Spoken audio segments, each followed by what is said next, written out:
Welcome back, everyone. This is Akinar here with more Elden Ring, where last time we fucked around and found out. I basically had to open my big mouth and taunt the Dark Souls slash Elden Ring gods by saying, there's no such thing as mimics in Elden Ring. They said, here, try this on for size, bitch. And we ended up here. It's very cloudy out right now, much cloudier than it was last time. But we are here in Caelid, question mark? It's a lovely spot, really. It's pretty much the go-to vacation getaway destination. Everybody, including this wonderful looking individual with a huge curved sword and... Is that a shield? It's just a great spot. The music here is fantastic. And when we signed off last time, I thought I was stuck. Because the game sure looked like it was not allowing me to warp. And yet, when I came to boot up the game today, I can warp. At least I think I can. Watch the menu debate me here and be like, nope, you actually can't warp. But it sure looks like we can. So I don't know if this is just one of these Dark Souls things where you had to log out and log back in. But we're going to take the opportunity here to head home. If there is such a thing as a home for a Tarnished of no renown. And we are going to revisit Caelid at a later date. I'm immediately noticing that there is somebody new. We will check with you in just a moment. The first thing we're going to start with here is we're going to catch up on some of the items that we have been picking up along the way. As we... I am so glad that I was thinking we were basically going to have to saddle up and make a run for it to get back to Limgrave because the game was not letting me warp last time. And it felt like something that I wouldn't put past Miyazaki to put in a FromSoft game where you are just trapped on the other side of the world. We've seen it before. Hypogean Jail, anyone? But even in Hypogean Jail, you had, you know, at least a couple rooms to explore before you got murdered. This time around, they just threw you right into this tiny little shack and then just Squidward, Cthulhu, mine overseer motherfuckers just waiting to drench you in, I don't even know, needles. It was a great experience. And, but also one that it makes us love the FromSoft games, doesn't it? At the time, I was kind of pissed and I was tired and ready to wrap up recording. But thinking about it later, it's just one of those things that really makes us fall in love with Dark Souls, Elden Ring, because the game doesn't hold your hand. It throws you in the deep end sometimes. It throws you for a loop, and you gotta roll with the punches. And it's what we like. It's part of the magic, and one of those things that you're always going to remember when you think about Elden Ring or FromSoft games in general. You're always going to remember the first time that you stuck your head in that transporter trap, which I now have seen the little blurb in my footage. Ensnared in a transporter trap, I think is what it said. What a great experience.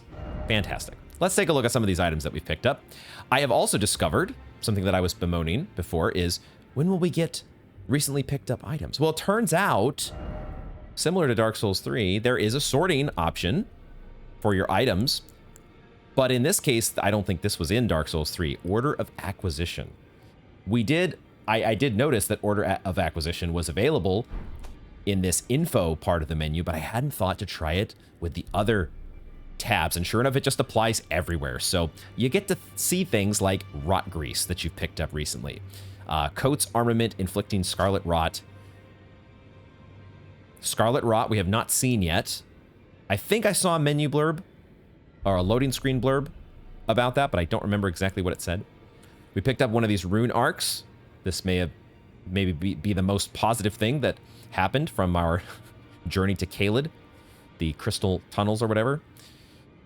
We have seen this before at a vendor, and they cost like 5K. So, lower arc of the Elden Ring. We need to get a great rune first, I think, to really make the best use out of this, so probably not going to be using that anytime soon. We did check out the gravity stones.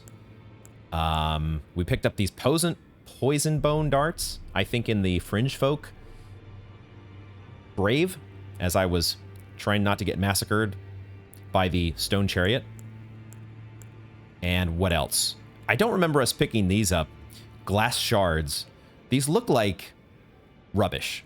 I think it actually says that in the... Yeah, it says shard of filthy glass, worthless rubbish. Glass shard covered in dirt because it sparkles in the light. It might be mistaken for an object of value when seen from afar. It cannot produce light by itself. Essentially worthless. I guess this is your Elden Ring rubbish. So, cool. We've also picked up a couple different golden runes, which I had not noticed yet. They actually do... We didn't check the text on these. So let's maybe read. Grace that dwells within the inhabitants of the lands between, the lingering trace of gold. So there's that ongoing theme of grace, gold, and we see it most actively reflected in the Erd tree, but we've seen it also in like the eyes of the owls. This ongoing theme that kind of ties the world together, at least at some level. But it also shows us how many runes we can get. Used to gain 400 runes, used to gain 1600 runes. Wow, imagine telling the player how many runes, how many souls they get from an item before they pop it. What an idea. Runes are nourishment for the development of any tarnished, provided a finger maiden can be found. And then I think the text changes a little bit with the higher level ones. Even now, runes are still imbued with the power of life itself. Do you see the Erd tree towering or... Cool. We also picked up these rotten stray ashes. Spirit of a stray dog corrupted by the scarlet rot. So maybe that is the theme of that whole... We picked this up when we were there in Caelid. That whole zone. Scarlet rot seems like that would be the theme for that area.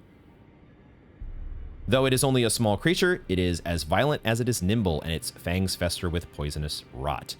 I want to try one of these spirits at some point. It's just, you know, these items that you think you don't want to waste, so you're hesitant about when to use them. We'll figure it out. Faded Erdleaf flower. I think this is basically the same text as the other, except it's just faded to a different color. The cracked crystals. We picked up a bunch of these in that mine. A cracked, impure, degraded, and altogether unremarkable crystal, widely found in crystal tunnels. And that's about it for the new crafting items. We did get some... We got a Smithing Stone 5, which I have noticed here. Again, I don't know if we had actually read the text on this, so let's take a look. Stone used to smith a variety of armaments. Smithing stone is found throughout the lands between, and mining galleries built to excavate it can be found everywhere. And then this one, it tells you how the level that it goes up to, but this one goes to plus 15. Holy shit. That's... going back to DS1, feels like another shift back to the original Dark Souls, as opposed to plus 10 being the max.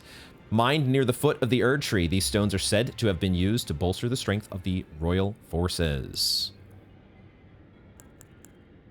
There you go. I think we're about caught up. There was one more that we picked up here, this Ash of War, but I think we already have this on our katana. Unsheathed. Skill swordsman from the Land of Reeds. I think this is exactly what we already have on our katana. It does have this keen affinity, which I don't exactly know what that is, but my guess is that it's a dexterity-based affinity, probably. And then I think that is everything new. So with that, we are caught up on items. Let's do one other piece of housekeeping that I wanted to take care of. We're going to upgrade that. We're going to pop 2 of these. This is 200 each. So we'll do 2 of these. And we're going to upgrade our armor.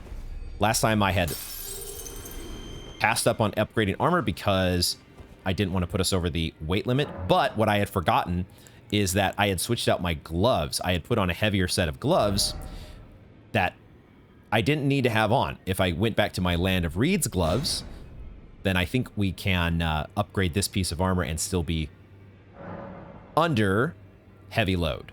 So let's do that. And it looks like we are good to go. We're still under... Go back to our original armor set and medium low. There it is. Good. So, cool. And now, I was going to say, we have a new look. It actually changes the aesthetic of the item, not just the stats. So now we have like this little cape of straw. I didn't take a close look to see what other changes there might be, but that's cool, I guess. Upgraded spiffy outfit. Right on, right on. Now, who in the world do we have here? Whoa, oh my goodness. Now, the first initial reaction that I had here, you made me think of the Lord of Cinder at first. But you do have a quite different mask of brass. And then, what in the world? There's another head that's on your chest piece here. There's a hand that's like... What does this remind me of? Oh, it was Lautrec that had, like, arms around his armor, didn't he? And there's actually one down here. Yo, are you related to Lautrec? And we, of course, know who voice acted Lautrec.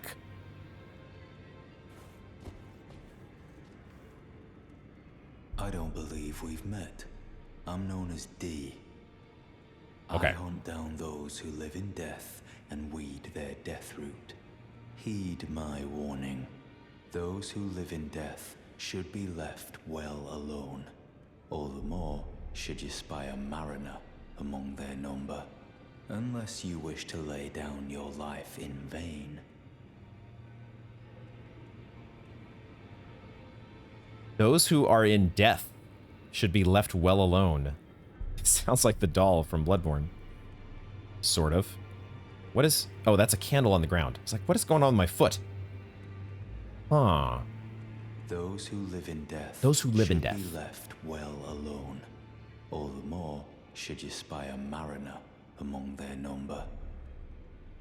A mariner among their number. His name is D.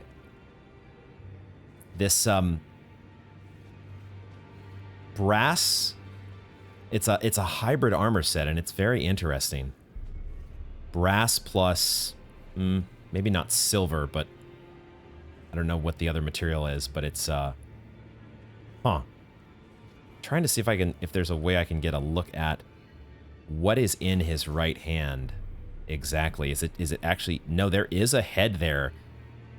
Looks like it might be a woman's head, blindfolded, perhaps?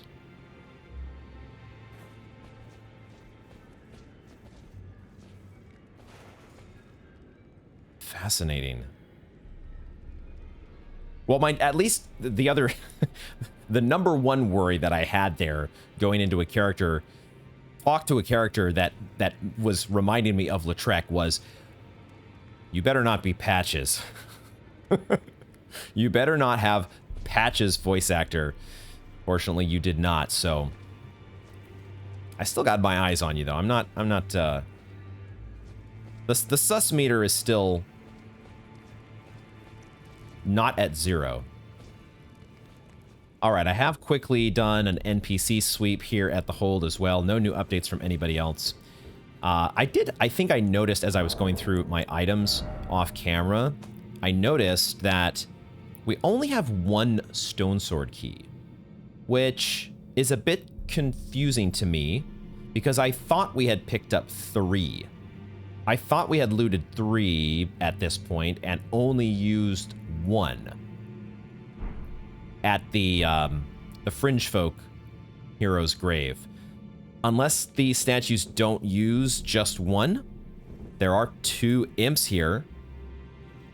But it looks like one of them already has a key. I actually didn't notice this detail before, but there is a key already embedded in the head of one of them. So I must have miscounted exactly how many I had picked up. But because I only have 1 at the moment, I am going to hold onto it for now. And we'll maybe wait a little bit before we go. The last stone sword key that we used was a little more than we had bargained for. I don't think that room is going to be a similar experience because it looks like it just gets you a chest. And but still, I'm going to hold on to it for now. What I am going to do is I'm going to quickly jump down here because we are at basically no souls. And I just want to see if, are there going to be recurring battles in this room? The fact that this is still here leads me to believe that the answer is no. But I just wanted to see if there might be something else that, another invader or something that would spawn. Maybe this will happen. Maybe that will happen later on. We'll eventually come into here and we'll see that this warp that back to the entrance is gone. So maybe there will be other invaders throughout the game. But for now, nothing else here to do at the hold, I think. We've been introduced to D, and we've done the upgrade to our armor. And I think it is time to get back exploring and try to get back on track after our major derailment last time. We're going to go ahead, I think, back to...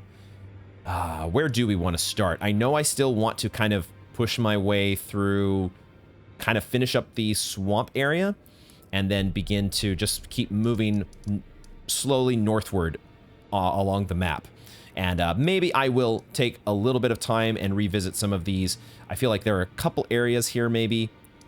It is interesting that it does identify this, where we fought the Bloodhound Knight. It now shows on the map as such, and I think we might have a similar thing over here. It looks like this is the exact same artwork, so we might have another Everjail fight over on this part of the map. Lots to explore still, so why don't we go ahead and just get to it. A budding horn? That's a new one. I'm just out here doing a little farming with some farming the sheep, and we got a new crafting material.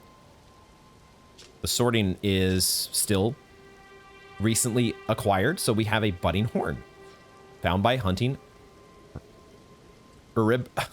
They're herbivores. Herbivorous beasts. I don't think I've ever actually pronounced that word. A rarely seen specimen of a young budding horn. This horn began to sprout on a beast that typically bears no horn. Perhaps it's a vestige of the primordial Crucible. Wonder what we're going to be using these rare items for. Interested to find out.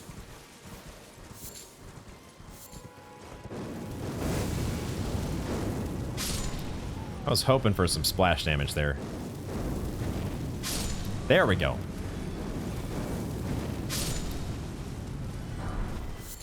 A glintstone staff. That guy did look like a sorcerer. The sorcerers kind of wear those crowns. Let's check that out. I'm so glad now that I've discovered this sorting option, because it, well, I guess it still sorts them into like their own categories. So staves or staffs have their own row or section compared to seals. So it only goes so far, but we have a staff with a glintstone embedded at the tip. A catalyst for casting sorceries. Sorceries must be memorized first at a site of lost grace, and the staff must be quick to cast them. Okay, very basic sorcery implement. No big deal there.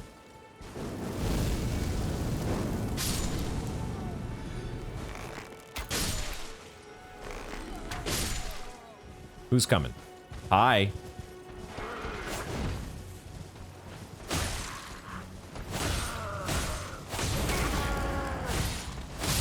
Think you got moves, huh? You think you got moves? Oh, Kaiden trousers? Trousers worn by Kaiden sellswords. These hulking, fearless mercenaries, said to hail from the mountaintops of the wintry north, are adept at fighting on horseback. Kaiden is the name of their home settlement. Kaiden? They definitely looked different compared to... They didn't seem hollow. The character models, the movements. So that makes sense that they are from the north. Looks like a huge-ass group of guys down here. They don't look like they're the strongest necessarily, but you never know. There's this dude up here who's just waiting to get everybody on our case. Although there is a wagon. Or a carriage or something that is being pulled by a stone digger troll. What in the hell? Okay, that's something new. I do want to check that out, but I also want to take out this guy up here first.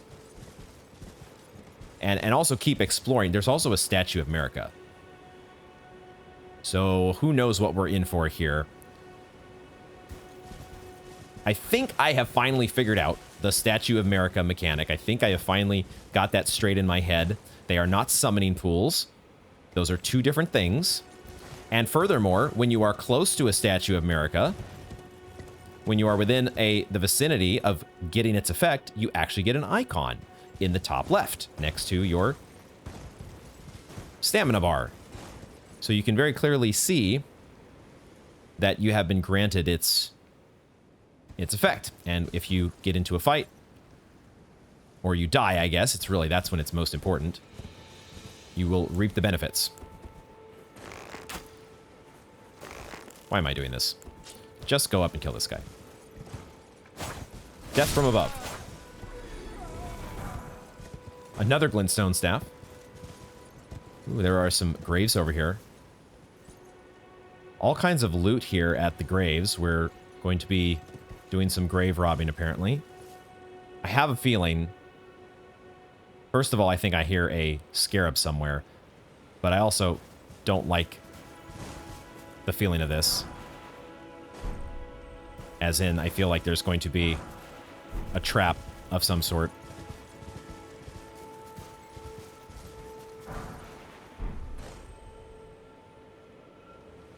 I'm definitely hearing a scarab somewhere. Haven't quite figured out where yet.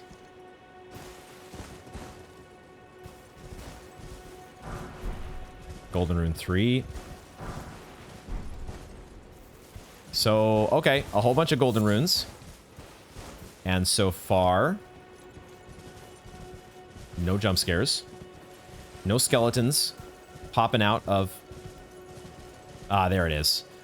It's a flask scarab, which I don't really need at the moment, so we'll let it be. And also, we are like right at the edge. We're getting over into in other territory, which I don't quite want to do yet. Oh, Waypoint Ruins, though. We might check that out, because that is actually the name that we've been looking for. There our little intelligence, our intel that we bought way back when. So let's see if we can make our way to the Waypoint Ruins, because there supposedly is somebody... I keep pressing the wrong button to get out of that menu. There's supposedly somebody that we can find to talk with.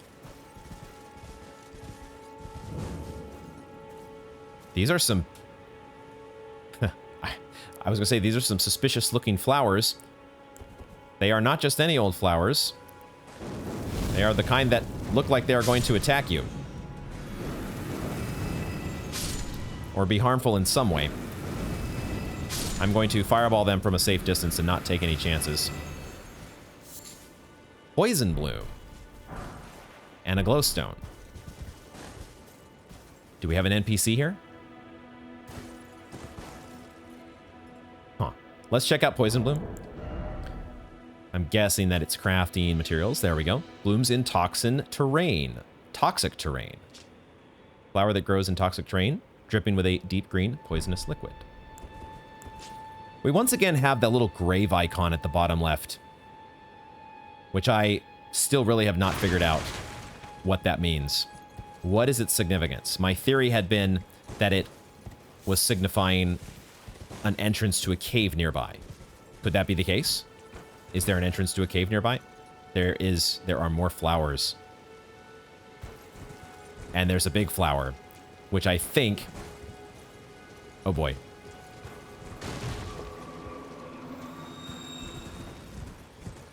Get the hell out of there. We're getting attacked by a flower shooting holy beams at us. The angelic... What were those called in Dark Souls 3? I don't remember what the name of the miracle was, but that really feels like what we were dealing with there. Okay. How do we deal with this thing? So we had seen one of these big flowers across in the other zone.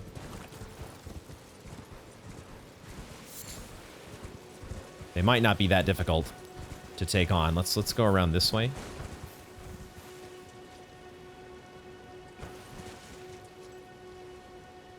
Doesn't feel like there's really a way to sneak up on you. So, we're just going to bait out the attack. Or, maybe it doesn't see us? It's pretty strong. It does seem to be lit on fire. Is it burning? Is it actually taking, like, burn damage? That's kind of cool. It's emitting a bunch of toxic. Or a bunch of poison. We do have poison stuff on our bar, fortunately. I need the drink.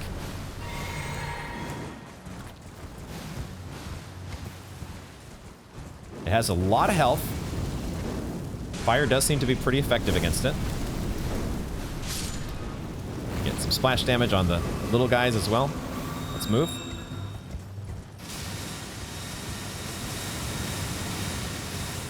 Boy, that lasts a while. Longer than I was expecting. One more charged fireball, though, and we should be good to go.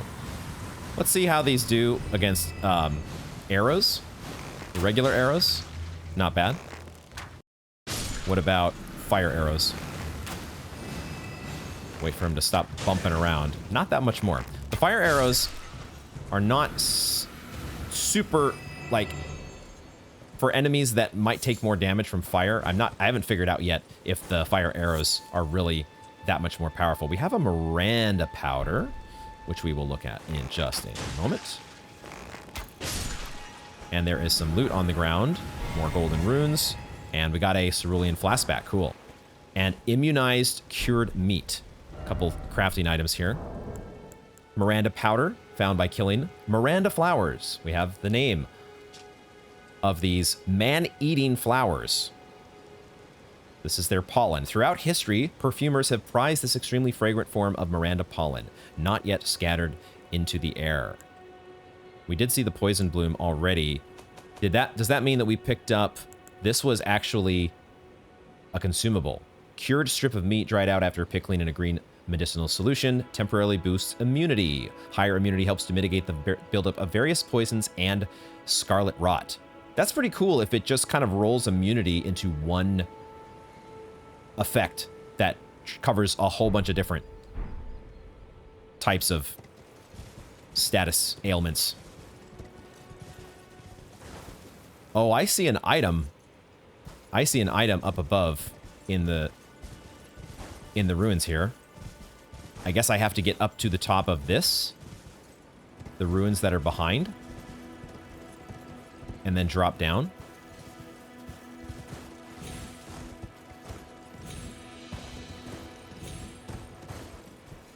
Bunch of rune fragments up here.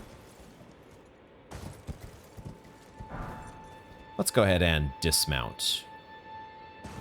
Except you have to do it in a spot where the terrain is not uneven. Not sure if this is smarter to do this on foot. But it does kind of feel like... There we go. A Trina's Lily. Oh, actually, we got 4 of them. Okay. Oh, there is a grotto here that I would have totally missed if I hadn't come up here. So there you go. Maybe that's where our person is hiding. Let's find out. There's going to be something hiding in here, probably. There is a boss. There is a boss. There's at least a fog gate. Maybe that's the someone. The someone is a boss. It's not an NPC. And that would make sense that we have the Statue of America. I was wondering why there would be a Statue of America if there was no boss. So, I guess let's get to it, shall we?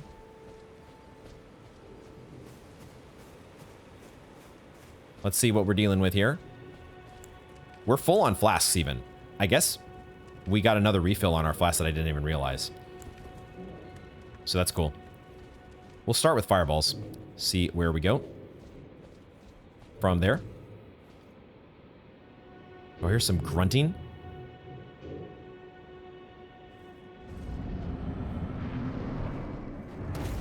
Mad Pumpkinhead. Oh boy, that was a terrible roll.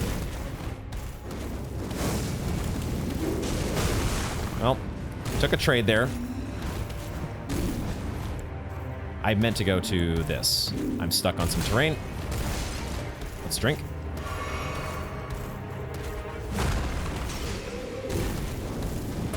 Went with the... Oh, I went with the non-charge there, and it did so little damage, but I think that's because we hit him in the helmet. So the helmet offers him, like, fire protection. Let's see if we can do maybe some guard counters. He doesn't have, like, a bunch of combinations. So if we can just wait for, like, the second hit sometimes. The problem is there is a bleed effect that he has. Now, all of a sudden, we're not doing that much damage. We did a whole bunch on the very first hit. There we go. So I guess we're hitting his head. I'm rolling very early. That time I got away with it.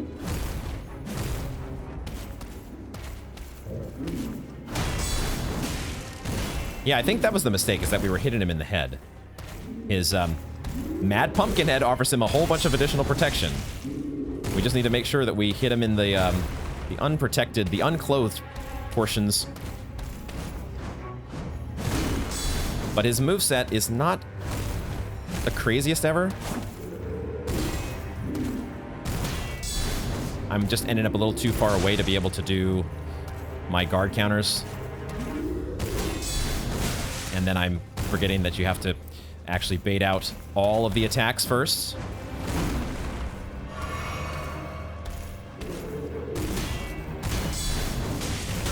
That one was a he hasn't had too many 3-attack combinations.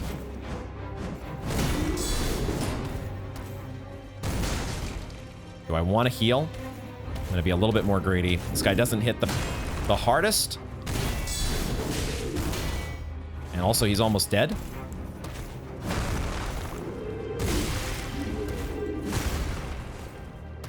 I'm just going to use the sword. Just use the sword. It's fine.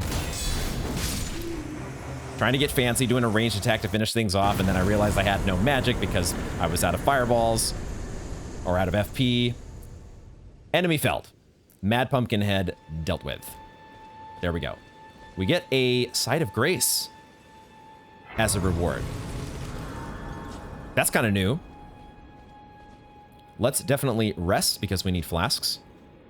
It is going to bring back all the enemies upstairs, so maybe I'll wait just a moment. Because we still do have these. Let's go ahead and drink the cerulean. There's a door to open. I did notice there was a door. Here's our NPC. I'm assuming it's an NPC. I can't target you, so that's... Oh, I am wondering if this is our Orbeck equivalent. I see all sorts of sorcery-related stuff laying around, and the fact that we have a key item that tells us how to get to you feels like this might be Orbeck, and maybe you'll be heading back to the Round Table Hold, where we can give you a scroll. Well, we'll take a look around here real quick. Is this a... This feels like one of those... Well, there's no piano attached to it. It felt like one of these, like... What are they called where it plays? You put, like, a... Is it a recorder piano? What's the name of those that kind of play on their own? This is not that. But it made me think of that for some reason. You are wearing a mask, aren't you? The hell is going on here? Rhea Lucaria? Are you affiliated with them? Let's find out. Let's talk. Tarnished, are we? I wonder you should turn up here. I am Sellen, a sorcerer, Sellen. quite plainly. Why are you here? I mean, I want to learn sorcery, but something tells me an intelligence level of only 8 might not get me anywhere. Ah, a yen for glintstone sorceries. I dare say your proclivities are far from ideal. Oh well, perhaps nurture will defy nature, with a bit of luck. But one must choose one's masters wisely. I was exiled from the Academy of Rea Lucaria as a reviled, apostate witch. Do you still wish to learn from me? Very much like Orbeck. I mean, I still want to learn. I'm a grown samurai that's not really going an intelligence build, so. But still, yeah. Well, you are a piece of work. Very well. You are now my protege in Glintstone sorcery. But I refuse to coddle or cast kind words. Never. Anticipate grievances, young apprentice. I mean, oh, we got a gesture. Nod in thought. We'll try that in a moment here. I would expect no less from the Rea Lucaria outcast. But we can give a scroll. It looks like maybe she's not going to go back to the round table hold. And there is a warp point here. So that makes sense now. We just come here when we want to learn more sorceries. Interesting way to do this. Let's look at the ones that she has right now. Glintstone Pebble, the most basic Glintstone sorcery of the Academy of Rea Lucaria. Glintstone serves as a conduit, launching magic projectiles at foes. Can be cast repeatedly and while in motion. This is a universal first step on the journey to true knowledge of sorcery. Glintstone Stars fires 3 magic shooting stars to pursue the target. Charging enhances potency. A sorcery of the Olivinus Conspectus, which attracts sorcerers from Celia, Town of Sorcery. Sellen from Celia? Maybe? Glintstone Arc fires a horizontal arc of magic that spreads outward. Granted to sorcerers who depart from the academy to embark on journeys in order to fend off large groups of would-be adversaries. Fools often roam in packs. Crystal Barrage fires a volley of glintstone crystal shards. A sorcery of the Crystal Cadre, a group of sorcerers who pursue the wisdom of stone. The secrets locked in the faint cogitation of the Crystallians. What the hell is cogitation? Thoughtful consideration, meditation, a serious thought, a carefully considered reflection. Okay. Very carefully considering as they charge their crystal barrage. Sorcerer's Armament. Ah, we have a magic greatsword. Is that what that spell used to be called? Enchants. No, this is enchants your sword. This is magic sword. Enchants armament held in the right hand with magic affinity attacks. This sorcery can be cast while in motion. Taught to the Knights of the Cuckoo. No, wait. Knights of the Cuckoo? No, it's Cuckoo, right? We're going to go with Cuckoo. Knights of the Cuckoo by the Academy as payment for their contract. And Magic Shield. Scholar's Shield. Okay, cool. Let's give you our scroll, which I believe we've already read, the Royal House scroll. So let's go ahead and... Scroll? Takes me back to my academy days. Very well. This is sorcery with which I'm not entirely unfamiliar. I'll be sure to incorporate it into one of your lessons. Never lose that inquisitive spirit, my apprentice. Sure thing. And that unlocks... Can we also similarly... No, there's no sorting by most recently unlocked. I'll have to use my memory. I guess it's just added to the end of the list. Okay, Glint Blade Phalanx forms a defensive arch of magic glint blades. One of the sorceries of the Carrion Royal family. Magic glint blades overhead, which automatically attack nearby foes. Yo, that sounds like... Martyr Ligarius. Bestowed upon the enchanted Carrion Knights, who combine this art with their swordsmanship to maintain pressure upon their foes, striking in waves of steel and sorcery. We also have the Carrion Slicer. Conjures a magic sword and delivers a swift sweeping slash. This is the one that I was thinking of before here. The magic greatsword. This sorcery can be used without delay after performing another attack or action. Even among the Carrion Sword sorceries, this is a notably effective technique. Cool. Well, one of these days, when I decide to do an intelligence build, we'll have some cool options. Doesn't this mask get a bit uncomfortable, though? I got to think at some point. The mask comes off eventually, right? If I jump, am I going to demolish your table? And your chair? Answer, yes. Just, you know, don't turn around. Okay, I went ahead and popped some runes to get us to our next level here. I think we said last time we're aiming for 12 faith, so we can get those that next level of incantations back at the hold. So let's do that. And maybe we'll be committing to the faith build. We're still kind of waffling a little bit here, but we'll see how we go. So we've taken down the Mad Pumpkin. Was it the Mad Pumpkin King? What the hell was he called? We've taken down Pumpkinhead one way or the other, and here is, I did rest obviously at the bonfire, and so we have all the flowers have respawned. So we need to get the hell out of here. And we have the carriage that has respawned directly in front. So we're gonna try to slowly pick apart the entourage here. Let's start with the guy on horseback, maybe. Oh, this guy actually. This is the guy.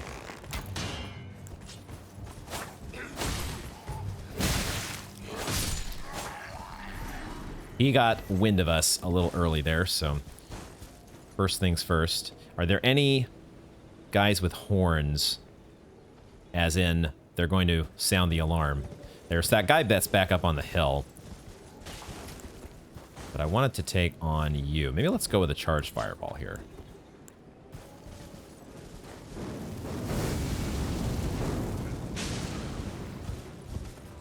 And get you kind of away from the group. Oh, he just went right back. I was expecting him to, like, follow. All right. Nope, no problem. He's not dead yet. The sliver of health. The magic pixel. All right, so the whole crew is here. It's probably better to go without camera lock.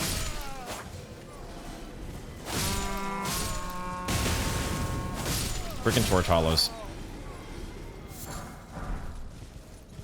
Frozen raisin. That's new. Sorcerer over here? How come you're not firing sorceries? How come you're not helping the homies? Just watching them die.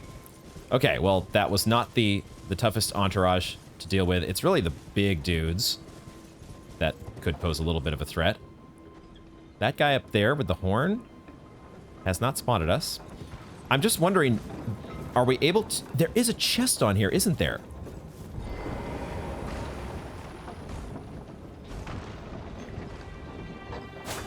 It looked like there was a chest. Dang it. That was kind of exciting. The idea that there might be treasure to get inside of one of these wagons, unless maybe you have to take out the big boys first. Who is that over there in the distance? I see on horseback. Okay, let's get back on the horse. And let's heal first.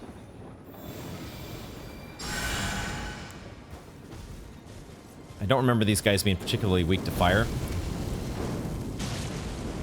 But our fireballs deal an okay amount of damage. Also, it seems like these guys cannot attack us. They are beholden to dragging the cart. That's the only thing they're allowed to do. I'm also keeping an eye on that guy in the background. On what appears to be a hooded horse. Were they taking more damage from the front? I thought this guy was taking like 250 damage at one point. Dude, the stakes driven right through their chests. Oh, we are about to fall off the freaking bridge here. I better be careful. So these guys, I mean, they don't even attack us. Is it even worth? We get souls from killing them, I guess.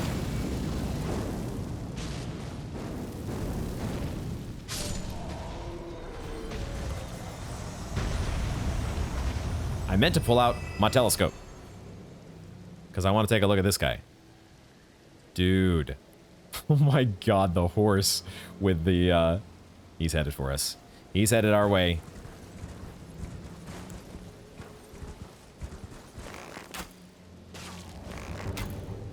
This is a boss.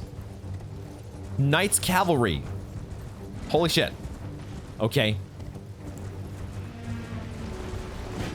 How strong are you?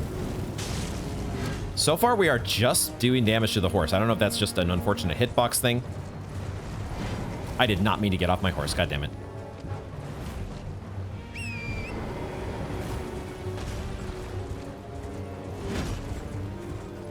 Out of magic.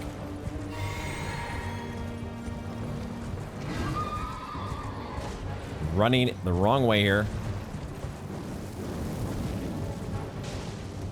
We did finally do damage to the guy. He has a lot of reach, similar to Tree Sentinel. He can kind of like close in on you faster than you expect.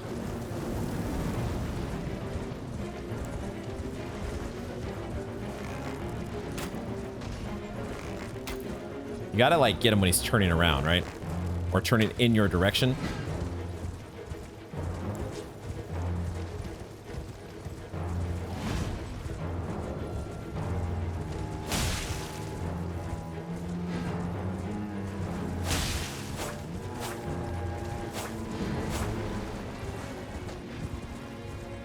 He doesn't seem nearly as imposing as Tree Sentinel, but we also haven't gotten whacked yet.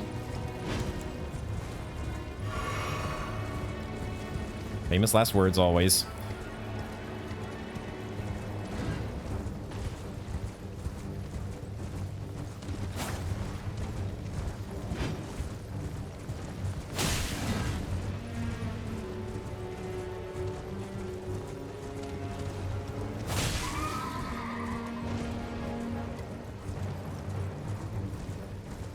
Just waiting for the crazy moveset that's going to appear at some point. Also, I'm fucking... This is something I have not... I have not gotten accustomed fully to fighting on horseback and running myself into a standstill. Fuck me.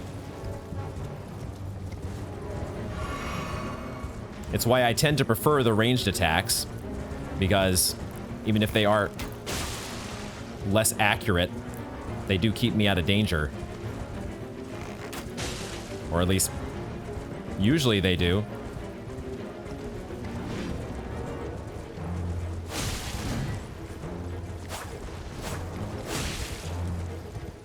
Also, I start to grip the joystick in a way that leads me to pressing it.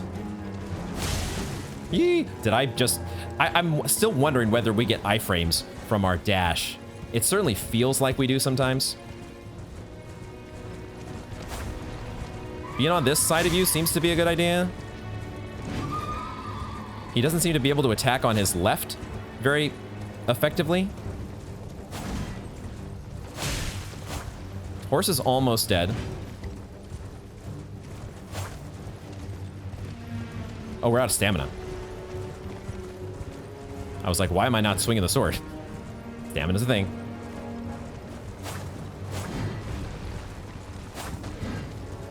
Having a tough time catching up with you. Okay, he's off his horse. He's a sitting duck, right?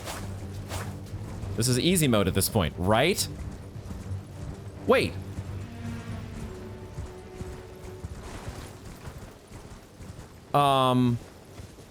What?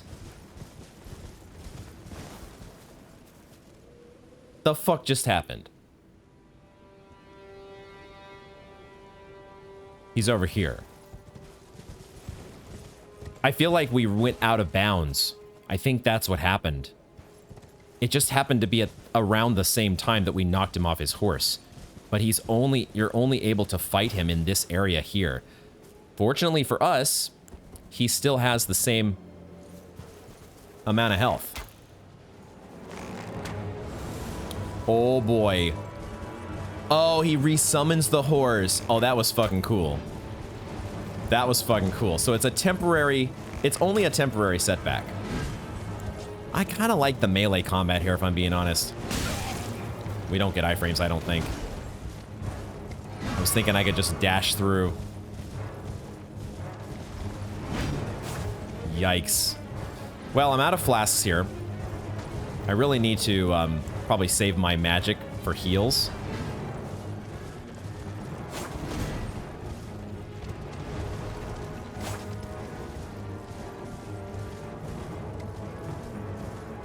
That was so strange that he despawns to go back to here, but only to resummon his horse. Oh, there's another group of enemies. Shit, that distracted me. Let's bring the fight back over here. Just to keep the rest of these fools out of the loop.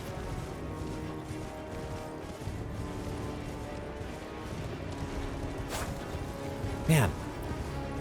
I almost need a halberd like he does. The fuck was that? Okay, let's heal.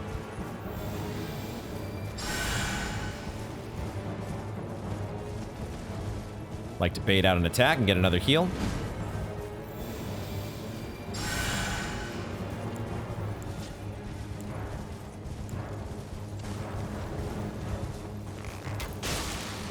Knight's Cavalry. We're hitting the horse sometimes. Shit. Almost hit the troll. I hate that the horse is blocking these shots, because really the only time that we can hit him is when he's coming straight at us. If we're using the arrow, that is.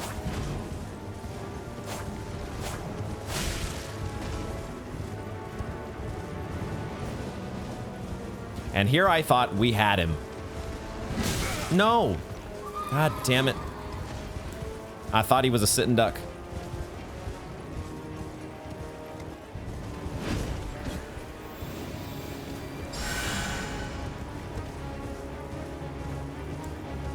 We need some flasks. I feel like, I wonder if I should just kill some of these other enemies. If nothing else, just to get my flasks back. Would that work? Not if I just take more damage from him. That was a mistake. Why did I take my eyes off the boss? Alright, probably gonna die here.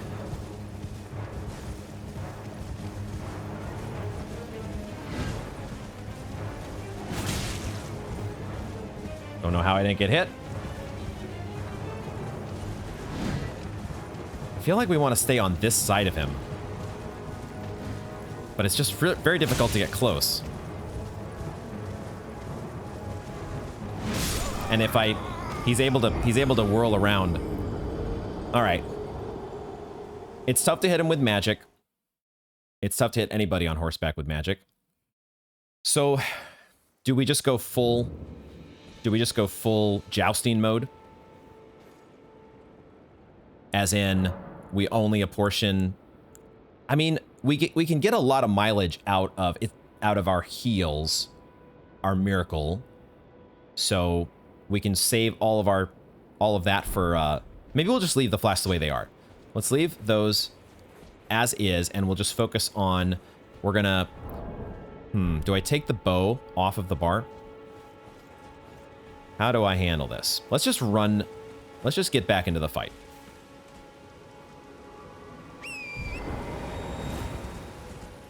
Let's get back over here. Get ahead of the entourage. I don't know if that's a good idea, because maybe the entourage is going to descend on us as the fight is going on. Maybe we take you out. Ooh. That is, Okay,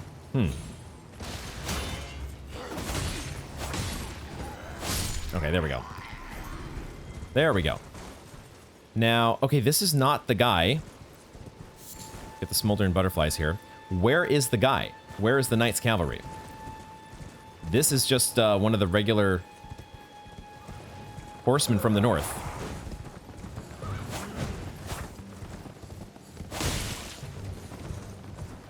Where did the Knight's Cavalry go? I see there's a treasure goblin over there. It's a little dangerous here fighting by the bridge, although it doesn't look like we can actually easily fall off. There is kind of a railing on the bridge.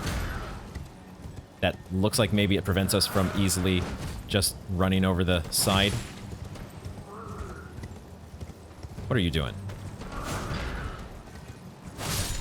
Okay. So does this guy only spawn when... We got the helm. Does he only spawn when the caravan reaches the bridge? Or does he only spawn at night? I wonder if he only spawns at night.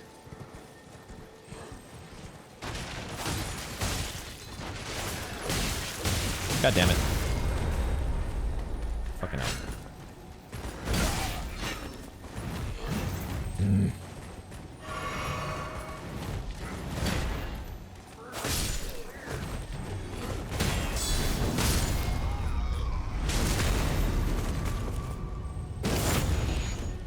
Alrighty. Did we get some health back? Or I drank. I drank. These scarabs don't immediately start running away. Even when I'm in the vicinity. They're not... I don't think I'd noticed that. They're apparently not like... Not exactly like the treasure goblins from Dark Souls. Another Ash of War. Determination. Determination. Quality build. Affinity. A knightly skill, hold the flat of the armament to your face and pledge your resolve, powering up your next attack. Okay. I'm wondering if it's... if we need to wait for nightfall. If so, that is... maybe the first time that we've noticed where night makes a difference. Is there a site of grace nearby? I am noticing there's a Statue of America buff that we've picked up. I don't know where we're getting that from. Is it over here? Here it is. So we should be fighting over on this side of the bridge whenever we can get this guy to respawn. These guys keep going over the bridge this time.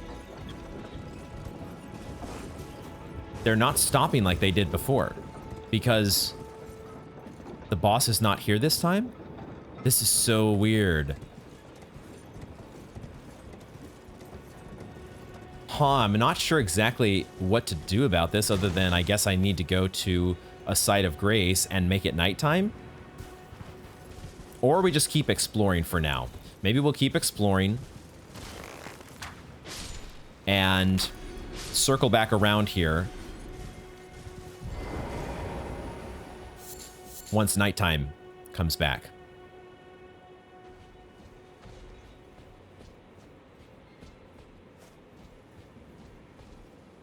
Because I want a rematch.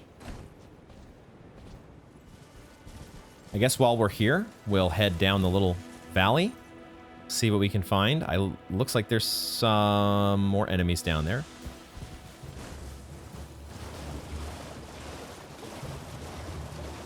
I just had the idea that these guys hanging from the bridge... It just occurred to me that these guys might actually be fucking enemies. They are, in fact, skeleton enemies who are going to respawn, question mark?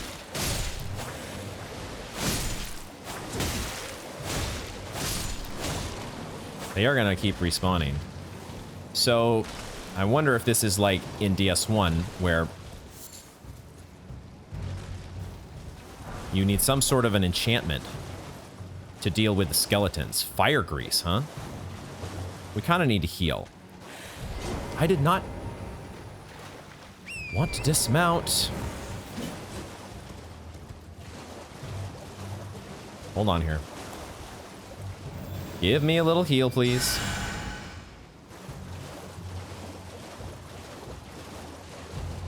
I was literally in the process of thinking to myself, you know what? Oh. Okay. I think that was not me accidentally dismounting. That was the game. Invaded by bloody finger. Okay. I saw that there is like a co-op, not a co-op, but the ability. God damn it. I can't warp anywhere all of a sudden. And I have lost the ability to ride my horse. And I don't really want to be in the vicinity of resin skeletons when I'm fighting you.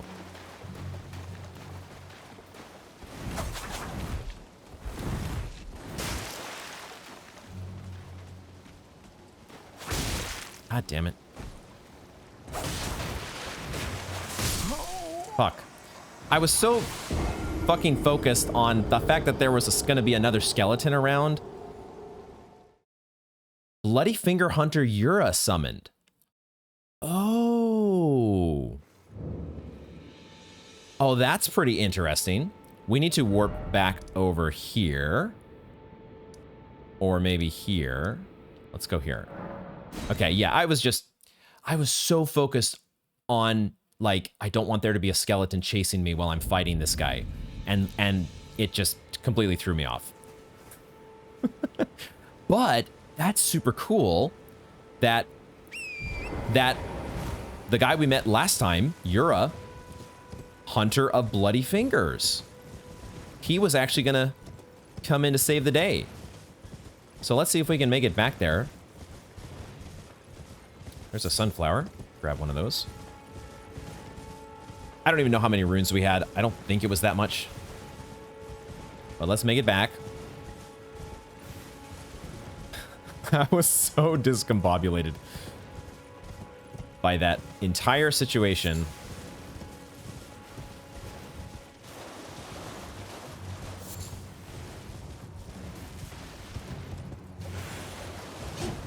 The fact that skeletons constantly raise from the dead, I would like to find an answer for that. We actually had a reasonable amount of runes. Okay, we ran by quickly enough to where those guys are not going to be following us. There is actually a cave here. Okay, so Bloody Finger, Nerijus,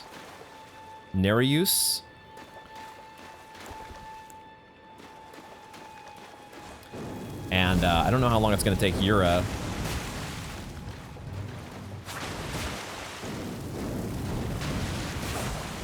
But he, maybe it did seem to take a little while, so we might need to hold out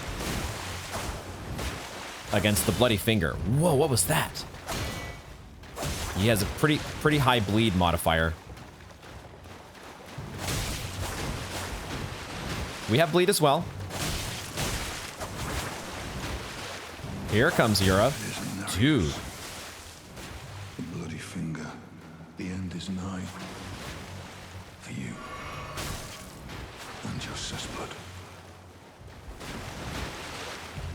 Let's go to Yura.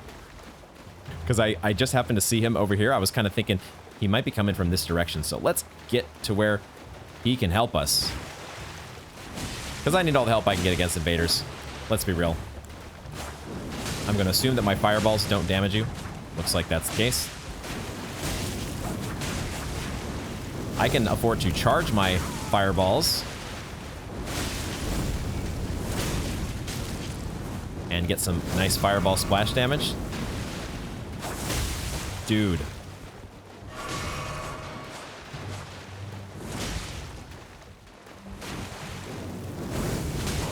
What is that? It must be a weapon skill, right? It must be a weapon art that he's using.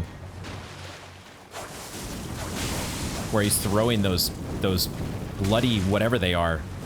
Did I interrupt his heal? That was cool.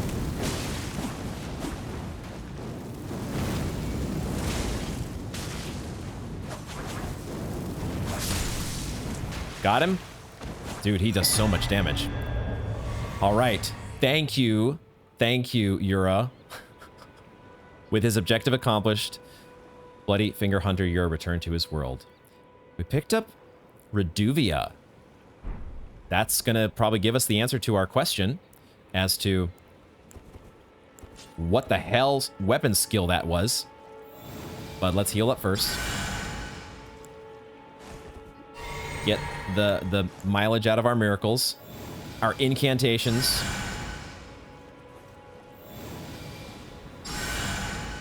And let's read. Dude, look at this artwork.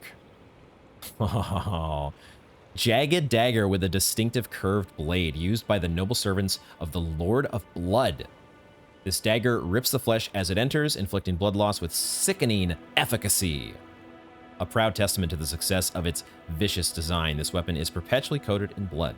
Unique skill, Reduvia Bloodblade. Slash with the wicked dagger, transforming its never-drying bloodstains into airborne blades that cause blood loss. Can be fired in rapid succession. Dude, that is fucking sick. It actually scales with Arcane, and in fact, you need Arcane to wield it. That was a super cool weapon skill. All right, we survived with the help of our friend Yura, and there is a cave here, which we probably should have gone in to get the Site of Grace. Let's find out what's... we should do that. As I'm sitting here thinking, let's grab... When we are pretty sure there's going to be a Site of Grace, there's a very good chance there's going to be a Site of Grace. Let's do that. Let's make sure that we bank the Site of Grace here in the Murkwater Cave before we go exploring any further. Get that out of the way. We will check out the Murkwater Cave here in just a moment, but we're going to explore to the end of the path here, see what else we can find, if anything.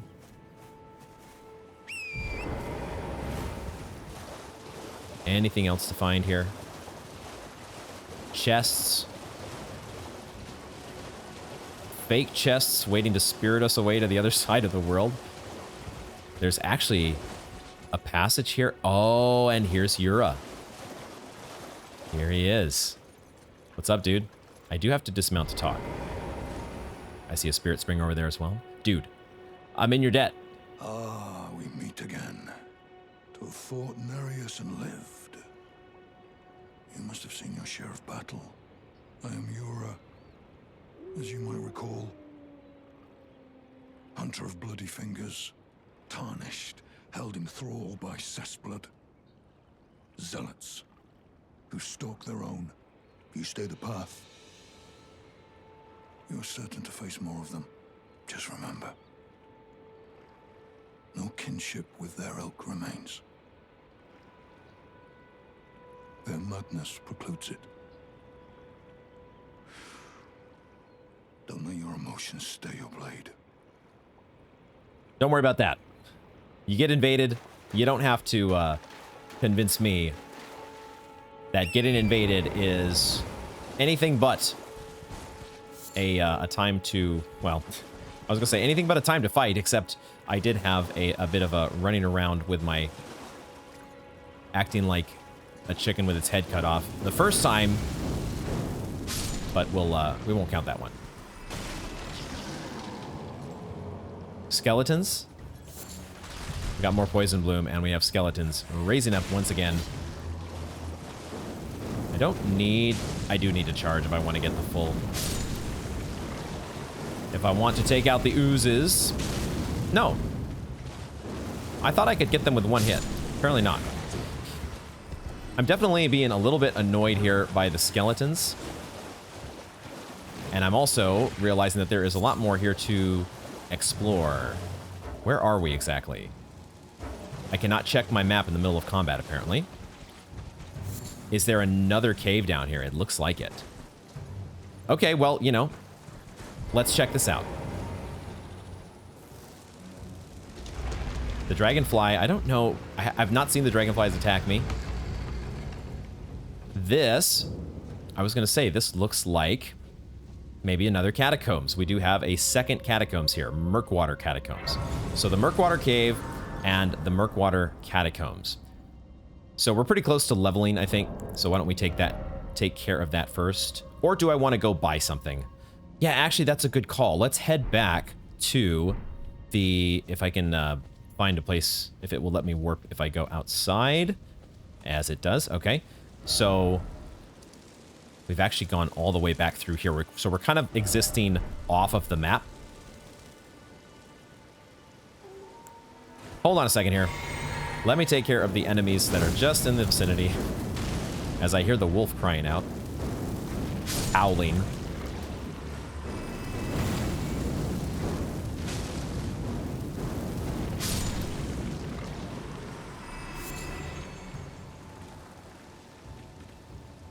There you are. They do actually attack. God damn it. Actually hit by a dragonfly for once. I had not noticed all the corpses laying around. Lovely. Pretty standard fare for a Dark Souls game. Okay, let's warp. I'm getting distracted by so many things here. Let's go to the round table hold and see about getting that next round of incantations. That's what I was kind of interested, or I had remembered about here. Ah, well then.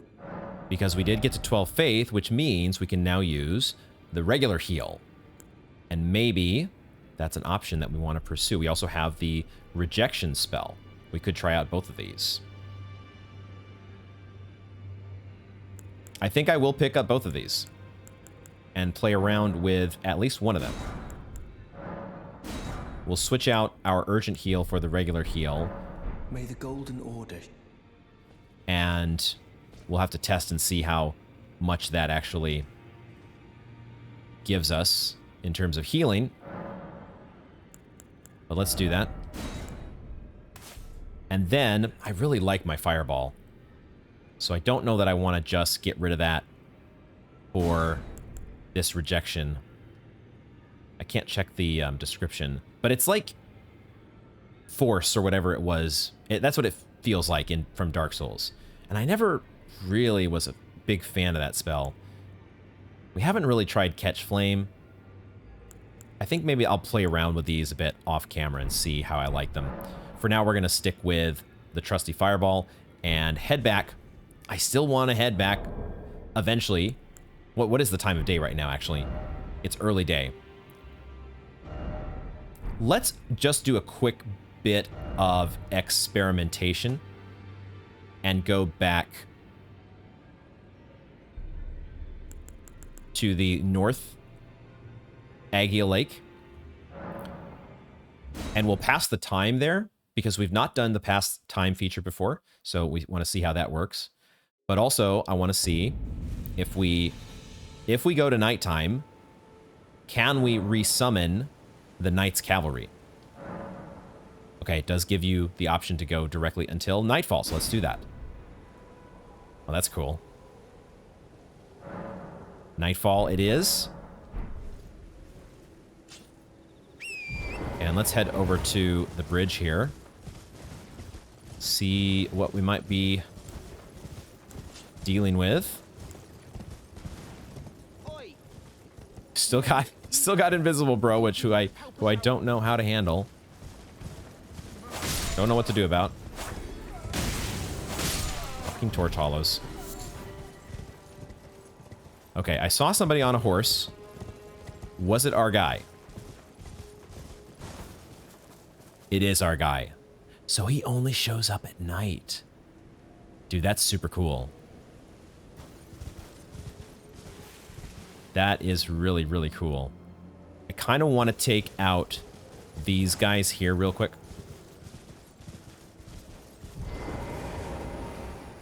Just so they're not in... Oh, but he's already onto us. I didn't realize he patrols this far over. I mean... Okay. Let's take you out.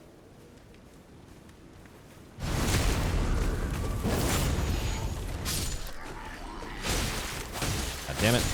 God damn it. Motherfucker. I know now. Actually, we should have put both heals on our bar if we knew that we were going to be taking him on, because fireballs are not going to be super clutch. Oh well, we'll go with what we've got. We'll make do with what we've got for the moment, and we'll open with... We can at least open with a couple arrows. Whoa, that stuns him. What? Okay, that's a little cheesy. We're gonna be out of stamina here. Except...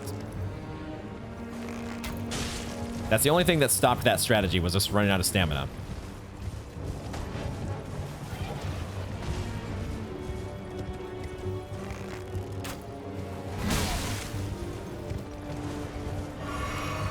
don't really like the ranged attacks. Let's just focus on getting good with the melee combat. Motherfucker. He turns. He turns when you're not expecting it.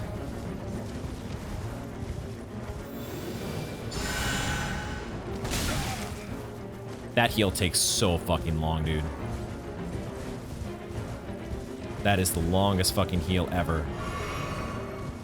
It's nice. It gets you a lot of fucking HP, but man, does it take forever. We can't do the heal against him. It just takes too long.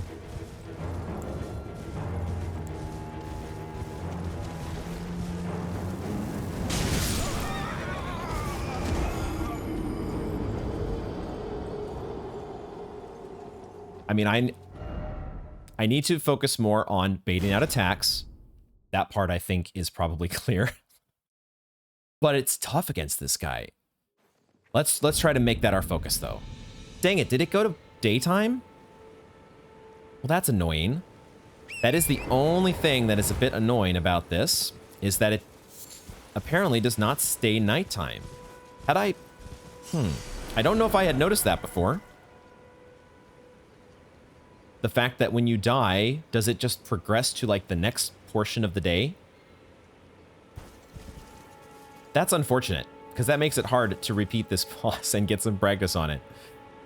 You kind of have to go back to the site of grace. Okay, well, let's do that then.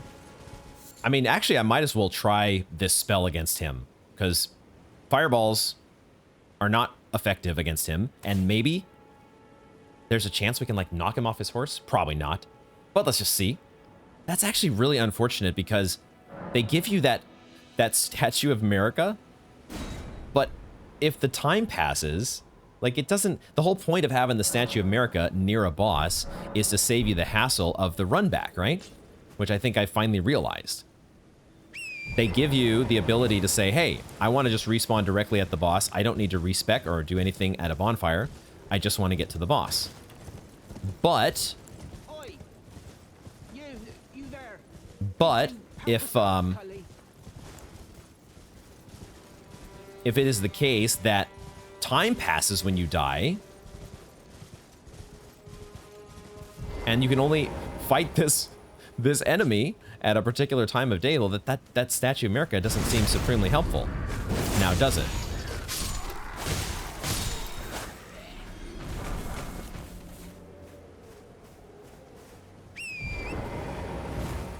Okay, now can we do a little bit of this, we'll do a little bit of this cheese to open things up here. We're only whittling down the horse, so I'm not sure how much good that's actually doing us.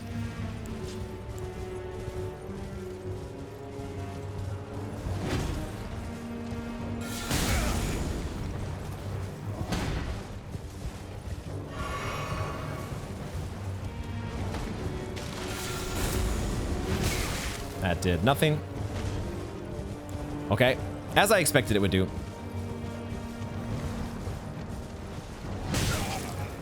I'm trying to get around to his left, and that is just failing.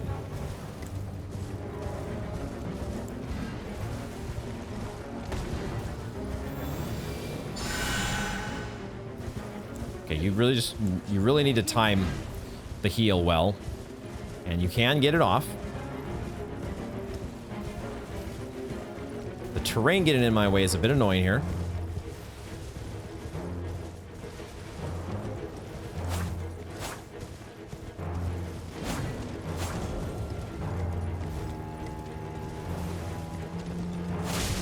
Maybe the answer is to go straight for him. Just don't try to, like, dodge around, just go straight through. That actually seems more effective.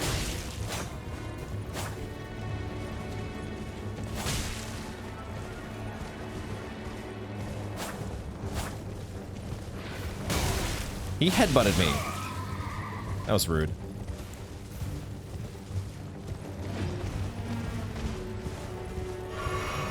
That was not the button I meant to press. I was trying to heal. I keep falling for that trap. I keep falling for that trap.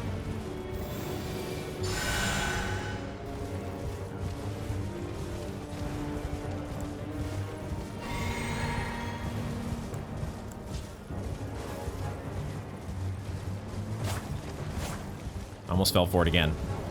I keep falling for it. I cannot go in front of him like that. This is not the way to do this fight. When will I learn? His horse is actually taking a lot of damage.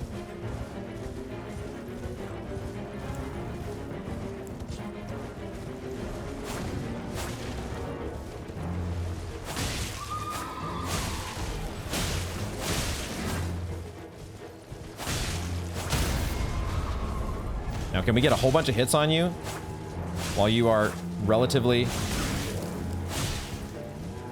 unguarded? I don't have it. Oh, I do have my flask.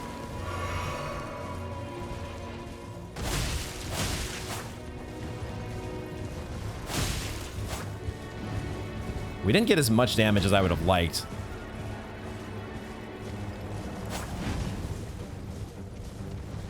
I gotta be careful as well not to like go off the edge, because we're getting pretty...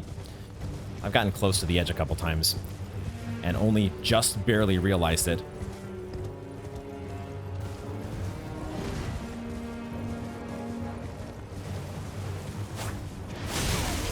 That headbutt.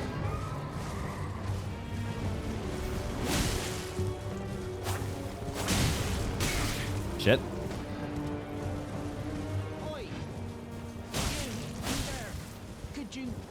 This guy on the fucking... the invisible dude.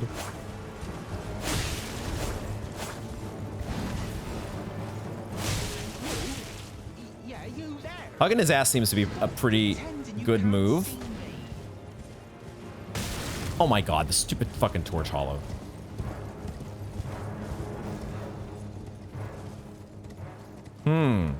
Huh. I mean, this is a little cheesy. This is a little cheesy, but it allows us to kind of open up with the arrows again on him. 69, nice. Well. The fuck? Why won't anyone look me in the eye? This invisible dude is seriously getting on my nerves.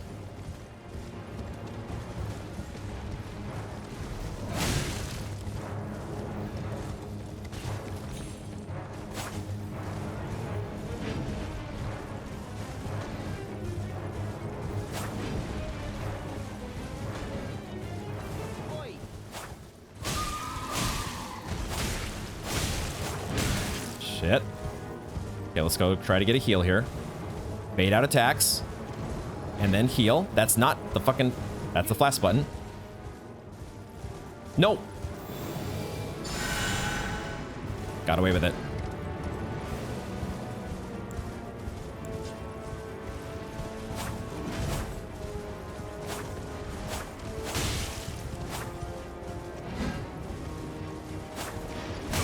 God damn it.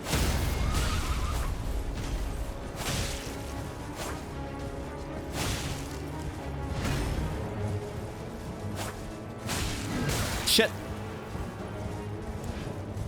Oh, I'm out of... Hold on. I'm going to take the opportunity to heal.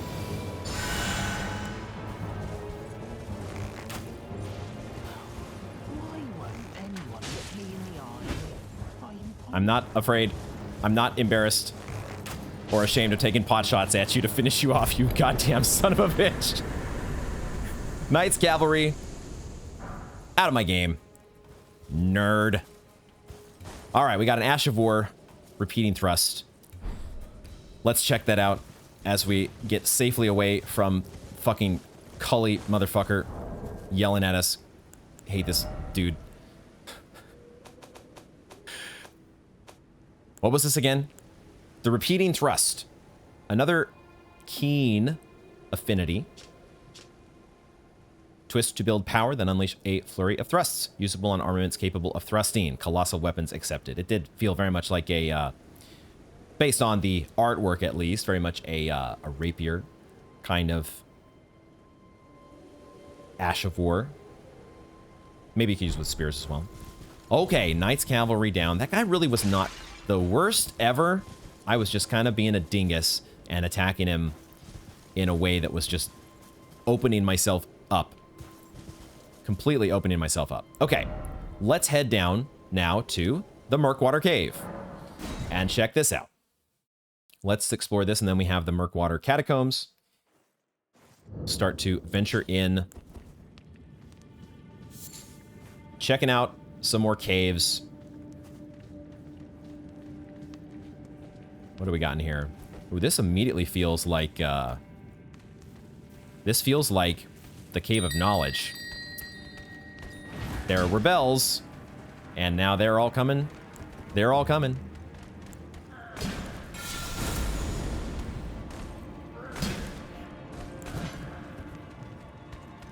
That is not helpful. Oh, they really lost sight of me, didn't they? So I hit the bells, they all came looking, but then, because of the way that aggro works in this game, they don't just follow you to the ends of the earth.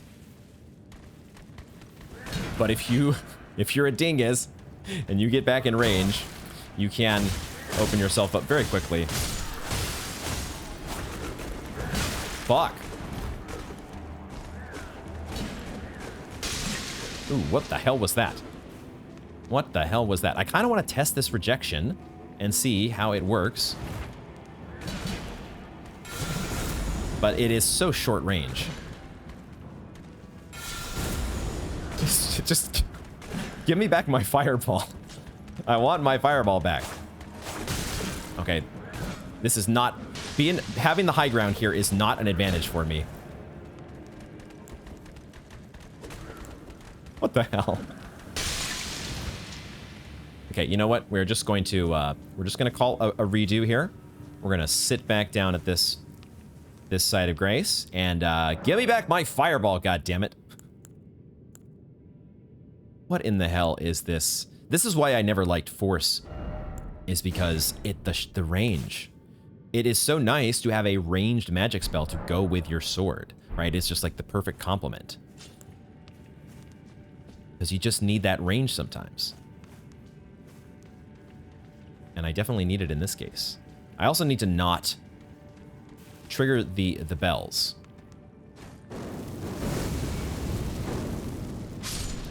There we go. Yeah, it felt like a little bit like the Cave of Knowledge. The same sort of... Man, there are bells everywhere. The light coming in through the ceiling.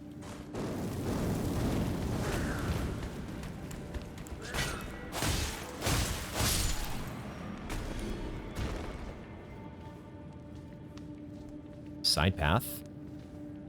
Check what feels like the side path, at least.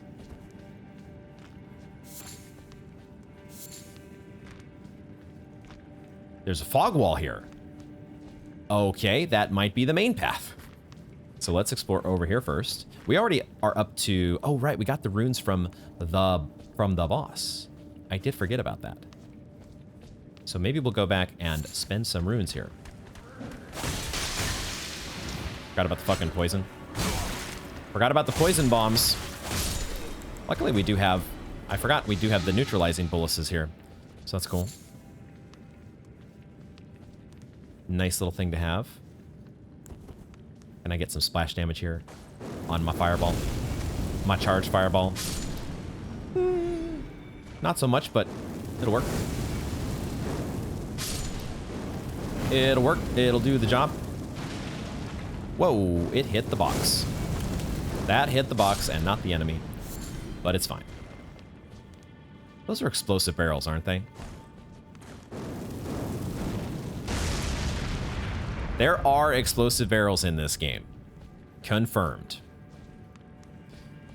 I just hadn't found the right type of barrel yet. Okay, so we do need to be wary of chests. Chests are not a guaranteed item. Something you have to be on the lookout for. Okay. All right, we're going to go back and we're going to spend our runes and level up this time. The question is, what are we going to get before we... What attribute are we going to level before we make a run for the boss? Or the mist? What are we going to level?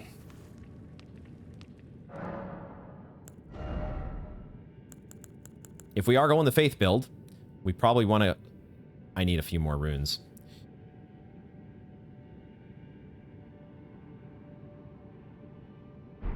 Let me do that. I was thinking for a second about being efficient, super efficient, and only needing 50 runes, and so I would go to sell, thinking about going to sell something at a vendor instead of just popping my 200 runes.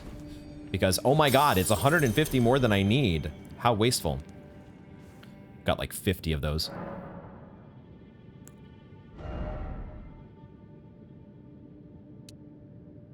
Vigor is always good. More mind wouldn't be a bad thing. How much does that... The spell that we got costs 32. Right? So we need 96 to have 3 casts of it. So maybe we will invest a little bit more in mind. Because we also get skills out of this. Let's do mind. I keep forgetting about our katana weapon skills, but those are good to have. And yeah, let's go. Let's make a run for it. And see who we're dealing with here.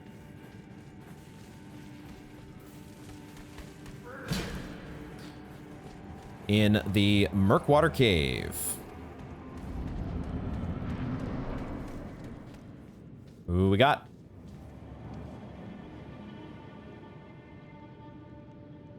I see a treasure chest inside of a boss room.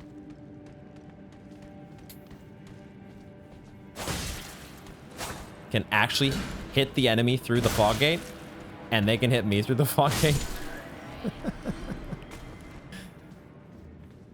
I don't know if I've ever been able to do that before. Huh. Certainly this is a completely non-sus chest that's not going to do anything. Well, well, well. Thought you'd just help yourself to a man's personal belongings, huh? You scheming little thief. The gods demand repentance. Cough up your coin. All of it.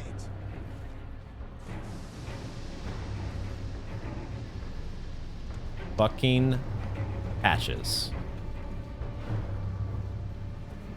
And he's got a giant ass shield. Fucking goddamn patches. And he's also, what is that, rot?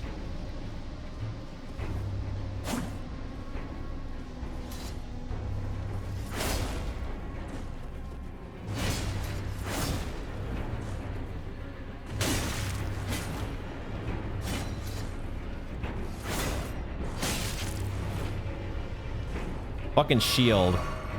The fucking shield makes me want to switch to, well, we could switch to two-handed first and foremost. I just need to remember how to do that.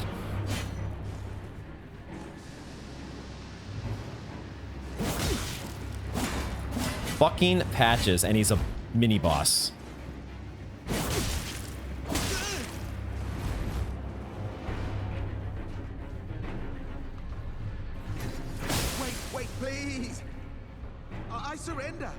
No, you don't.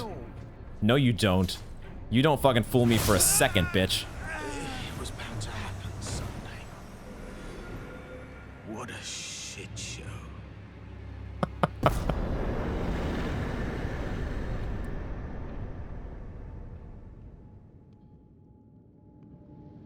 Are you fucking serious?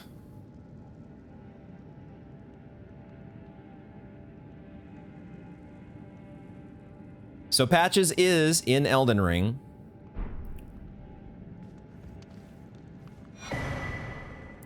Patches, bell bearing, spear +7, leather armor, leather gloves, and leather boots. So I have to once again give a little bit of full disclosure. Cloth garb, cloth trousers. A little bit of full disclosure that, unfortunately, this was something that was spoiled for me as well. Now, fortunately, that didn't quite, there's a difference between, like, having the knowledge that Patches is in Elden Ring, which was spoiled for me. Of all places, I was watching a person streaming their first Dark Souls game, which was Dark Souls Remastered. Someone who is very, very sensitive to spoilers, very sensitive to backseating, has a very strict moderation policy on people interjecting things they're not supposed to say in Twitch chat. And she's constantly saying to Twitch chat, as she says rhetorical questions, don't answer that. This same streamer, where I would think, of all places, I would be safe from Elden Ring spoilers, just all of a sudden, in the middle of a Dark Souls stream, decided to blurt out the information that, oh, and I guess, by the way, I guess apparently Patches is in Elden Ring.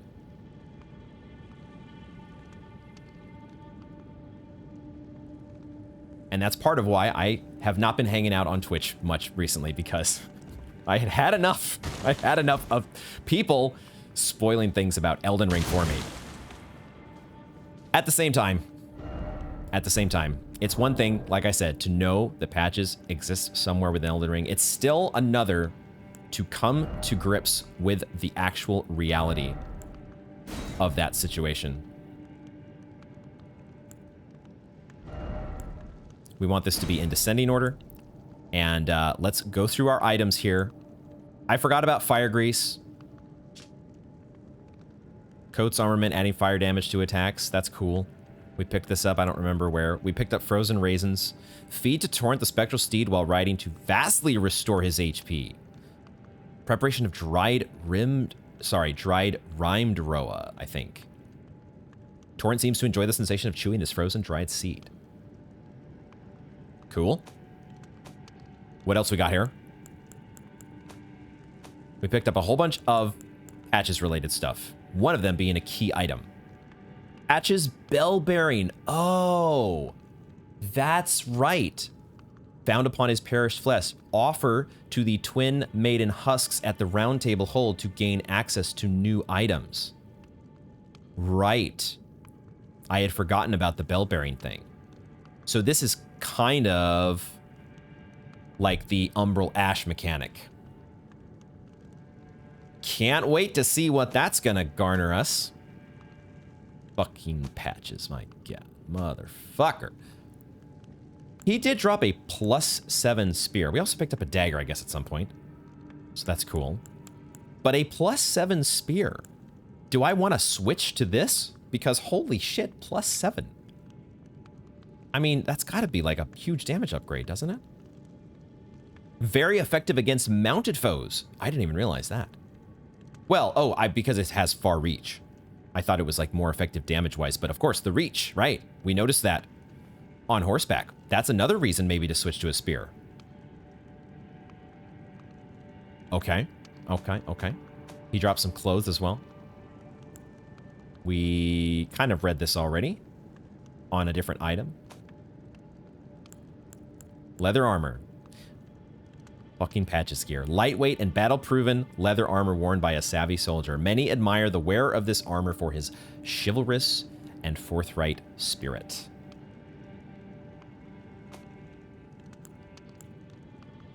Spoiler alert, if you have not played Sekiro. But I want to say that that is the only game where there is no Patches. I'll have to think about that, but I think that is the case. Oh. Dark Souls 2. Does that really count?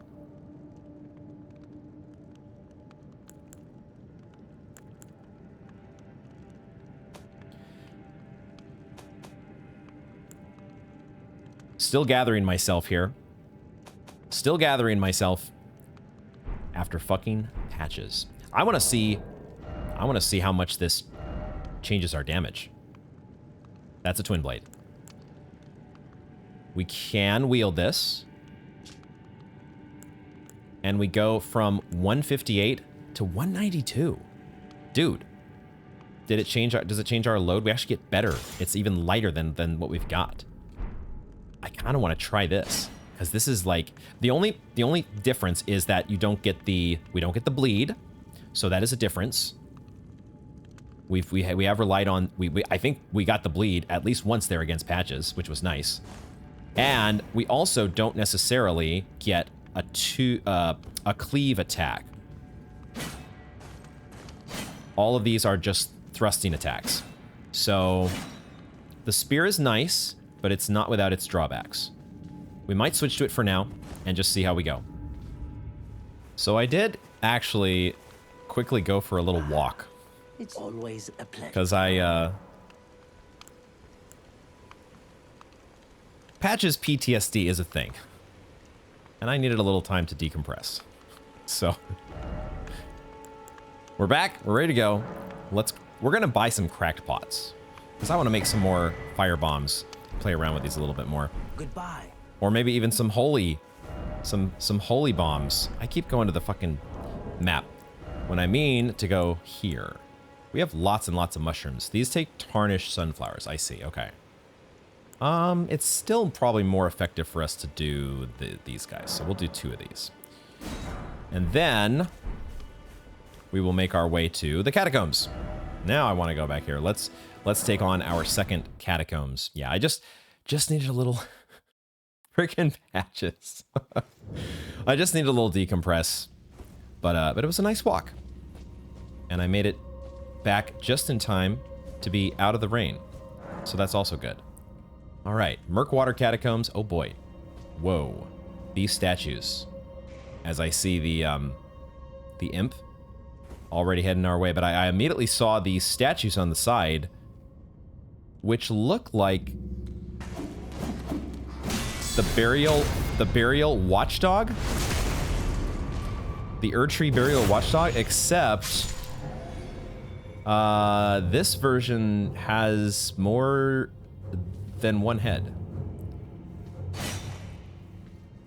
As if it weren't freaky enough. Are we going to be facing a 3-headed watchdog? What the fuck? Okay. I did also see, as I was waiting for that imp to attack me, I did see you up here. Oop. God damn it. I am trying the spear. We're going to try out the spear here because it theoretically does have more damage than the katana. And also we get to use it with a shield. That is the nice thing about living the spear life.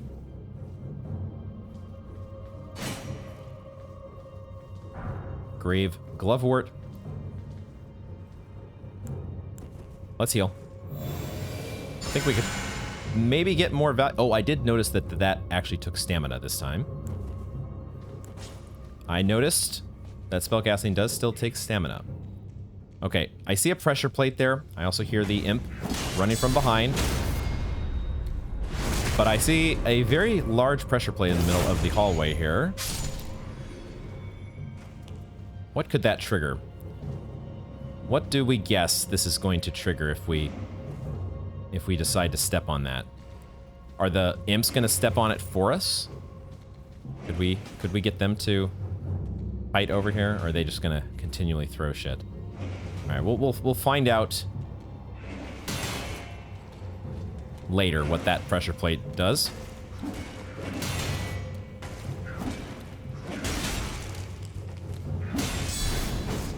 Ooh, so the counter, the guard counter, is not necessarily, has a little bit of a sweep effect to it. As we said already, that the main drawback here with the spear is the fact that you can only, you're doing thrust attacks. You get more reach, but you don't get to hit multiple enemies at once, generally speaking. We'll see. We'll see if we stick with this. We're already at the lever, so we've already opened the door to the boss. Somewhere in this direction. Oh, I need to dismiss that in order to roll. Okay. I'm kind of curious to find out what sort of... I feel like these statues... Whoa, this is a creepy motherfucking statue. Yikes! Holy fucking shit. I feel like these statues are involved somehow in whatever this trap is supposed to be, but I'm also a little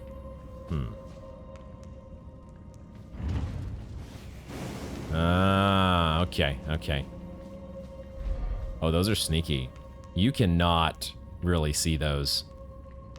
Unless you know they're there. Okay, gotcha. We could have used that to our advantage. Taking out the imps probably that way. That would have been fun. I see another one.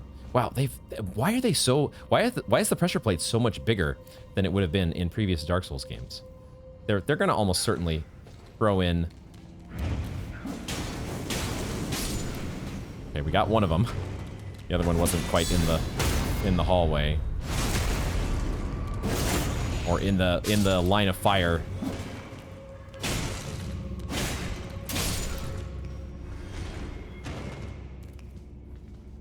There is another thing that I've been thinking about, as we are here at the boss door, it looks like. But another thing that I've thought about is, we don't have any... Well, hold that thought. Let's finish this boss. Let's see what's going on with the boss here first. I will heal once again. And see if we can use some fireballs before we drink our cerulean flask.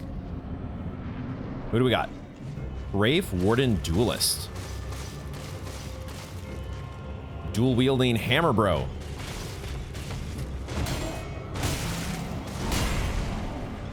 Why am I not... Oh, I've got my fucking... I don't have the spear. It's like, why am I not guard countering? Ooh, so the guard counter... I'm not sure if the guard counter with the spear is quicker, or this guy just has enough time between his swings for me to actually get a guard counter off, so that's actually really nice. Either way, that is working out pretty well. Now, what is the skill? Ooh, we don't interrupt him there on that. Impaling thrust was the skill, wasn't it? Ooh, that is nice. Oh, there's a grab. Oh, fuck. Fuck. Am I dead? Not dead. We're going to drink here. That dude straight up grabbed us in the face.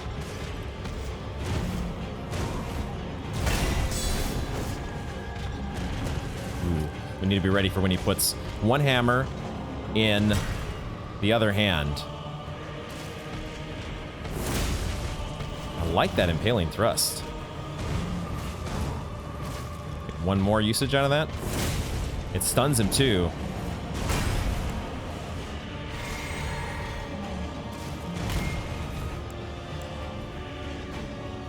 I don't like what you're doing.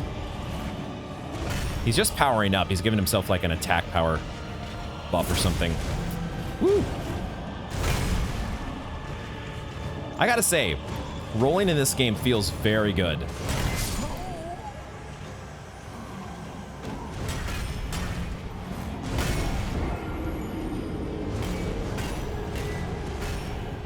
I need to just learn to keep my mouth shut.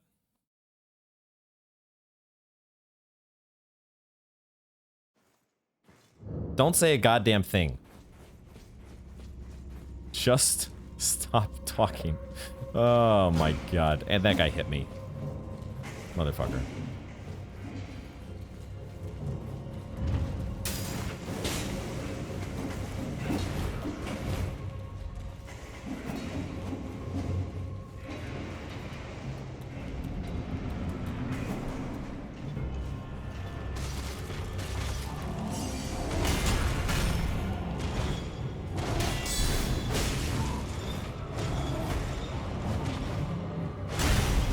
Whoa, that knocks you down. I was gonna try to guard counter that.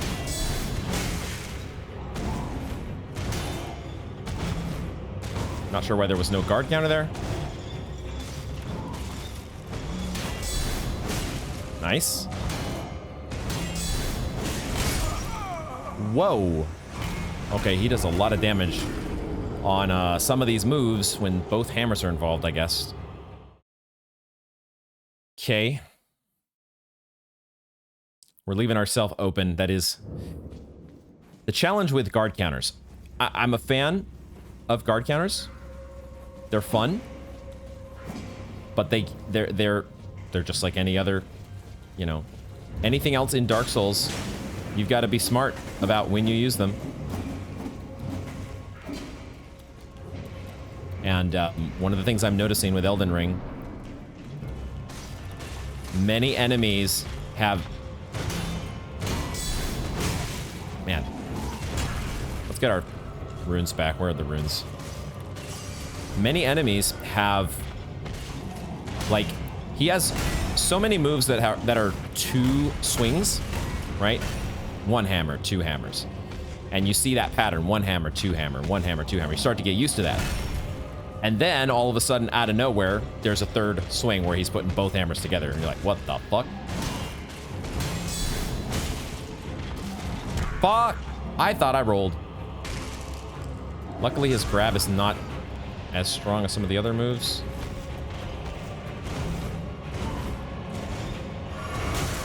Shit.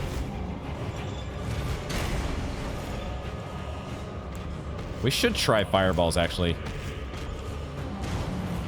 Just see. How do they do? They're fine.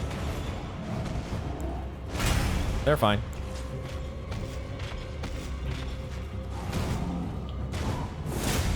The impaling thrust is, I think, actually is more effective if you can land it like as he counters.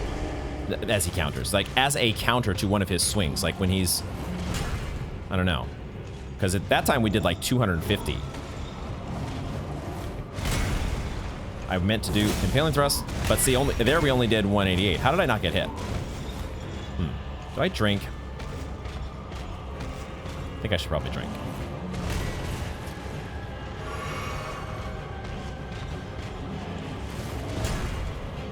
So I tried to do the skill out of a roll there, but it wasn't. 349. I feel like there is like a counter aspect.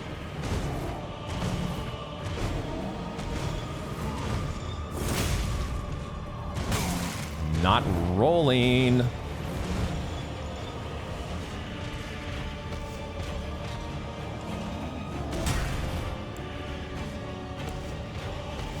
I should just kill this guy. What am I doing?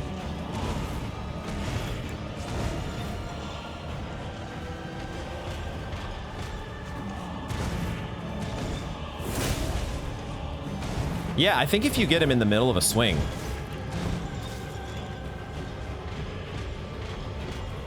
I don't know why.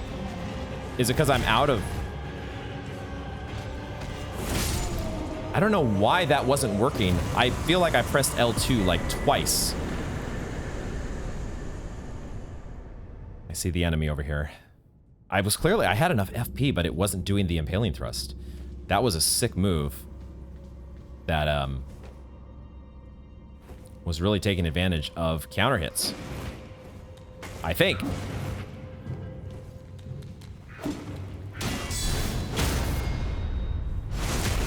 All right, let's take a look at these ashes. Oh, we can... I always forget we got to do the old sort here. Banished Knight Engval? That name seems familiar.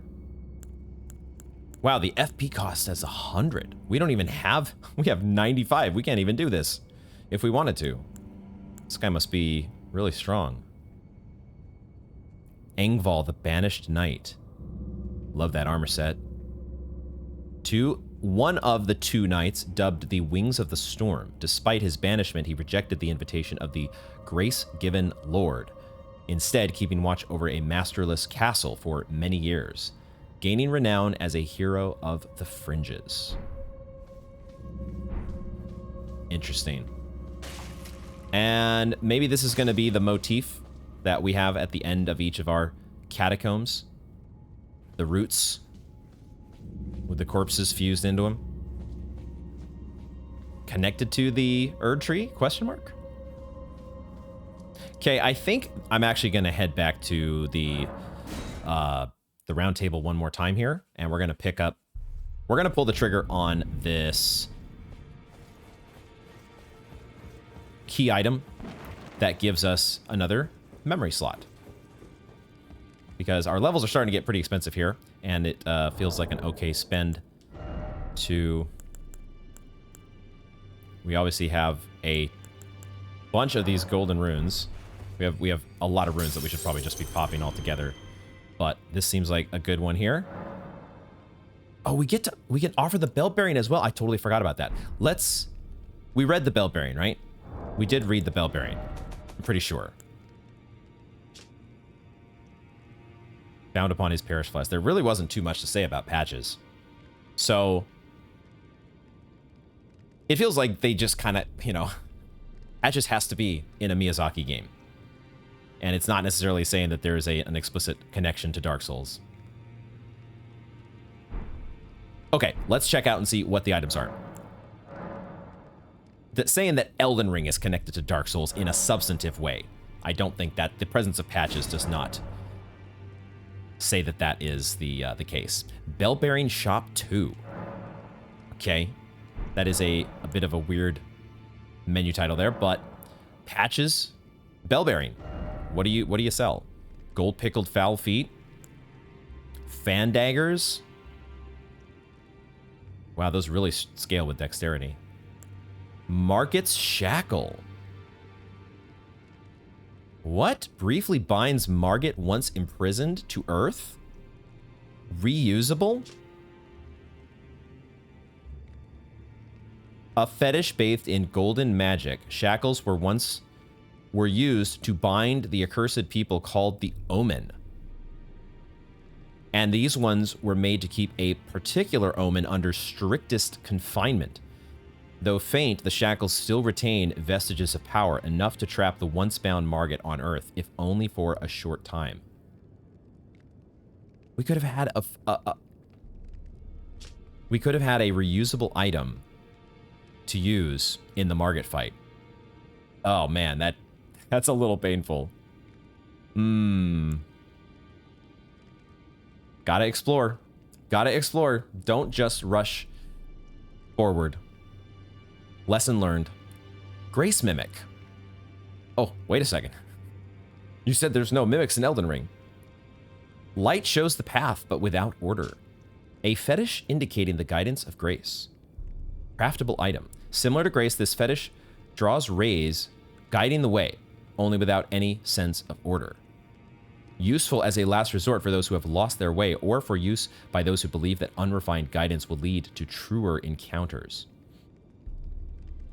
It sounds like it does the thing that we see at some of the sites of grace, where it's kind of pointing the way to the main objective or towards a shard bearer is what I'm guessing. But this one you can just do from anywhere. Feels like... I'm not sure why that would be useful, unless you're going to lose access to the map somehow.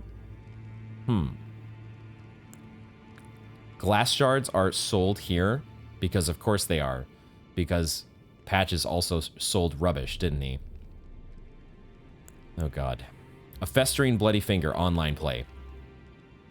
If successful, attempts an invasion of another player's world. If successful, you will arrive as an invader / bloody finger. Okay. This rolled finger is blackened with blood congestion. Chopped off rather unceremoniously. Look at that artwork. Goddamn. Stone sword key for 5K. Don't they sell for 4K at the regular shop? Missionary's Cookbook 2. This one gives us a script stone, a grace mimic. We can just craft them ourselves, and gold pickled foulfoot. Yes, I will take this. I'll need to pop some more runes to get the thing that I was going to get, but I definitely want to get all the cookbooks. Parrying dagger. Skill is parry. Checks out. Great arrows. Guessing you have to have a... Yeah, it says great arrow large as a spear for use with great bows. We don't have any of those yet. Good to know they exist. Ballista bolt. Great bolt as large as a spear for use with hand ballista. Hand ballistas are a thing. What the fuck? Horse crest wooden shield. It's like the shield used by the... Who were the guys in the DS3 DLC? The northern guys out in the... What was the name of the place? The snowy place. No skill. It is a shield similar to the one we've got. Sacrificial twig. A talisman fashioned... Talisman? Fashioned from a dried twig, so slender that it might snap at the slightest touch. Prevents rune loss upon death, but will be lost itself in exchange. We finally have a Ring of Sacrifice. Believed to be a twig pruned from the Erd tree long, long ago. For 5k. You really, if you're going to spend 5k on this, you really need to be getting a return on investment. Let's get this Missionary's Cookbook. Definitely want to get that. The text we didn't read. A record of crafting techniques left by a man who, unable to become a finger maiden, instead became a missionary and went forth to spread holy teachings. That's probably the same as the other Missionary's Cookbook. There you go. Do we want to get... What does this do again? Boost the amount of runes gained from defeating enemies. Well, let's see what it takes to craft these. Look at our crafting now. It takes... You need a four-toed fowl-foot and a gold firefly found near waters close to minor Erd trees. Sounds like you need some pretty... We're stacked on... We have more than enough roa fruit, at least.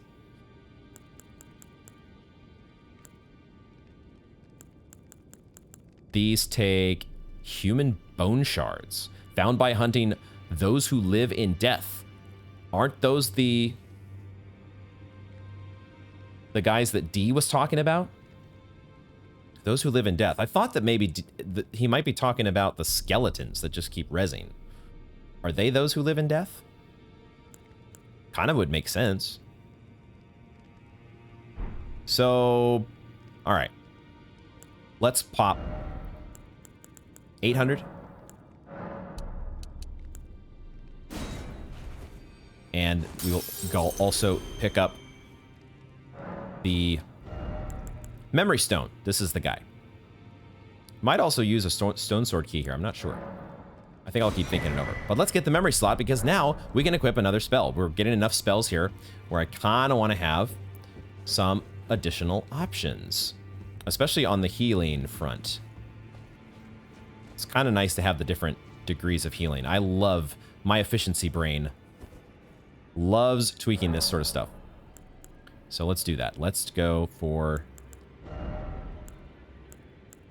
We want to... We'll do it like this.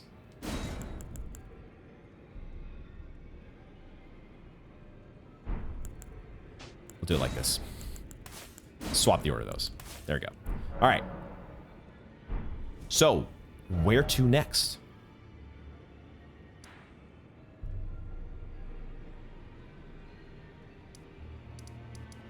We are starting to make some okay progress on this map because I think we have now more or less cleared out the southern part of the map. Let's cover this area next, and then we can kind of say that we've done everything below. Like, this is the next level up. Like, this is kind of a plateau higher than the rest of the area. And so if we clear out, check this area in here, that will give us closure for that section of the map. This is how I'm choosing to segment things.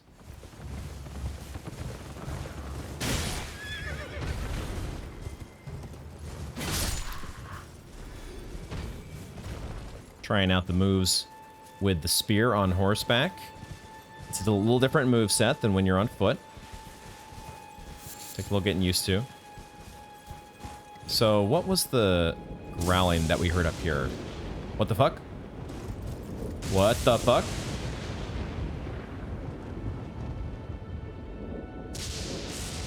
Who's doing that? Is lightning just happening? Or is somebody casting this somewhere? I'm looking at the stone digger trolls that are up on the even higher part of the plateau. I thought maybe for a second they had learned to cast lightning. Don't love that. I'm not looking... I was not looking for a carryover of lightning from Breath of the Wild. Are you trying to attack me? Is this ram actually... This ram is actually getting the nerve. Working up the nerve to come after me. Give me those beast bones. So, I don't know if the lightning just stays in one place. I hope it does.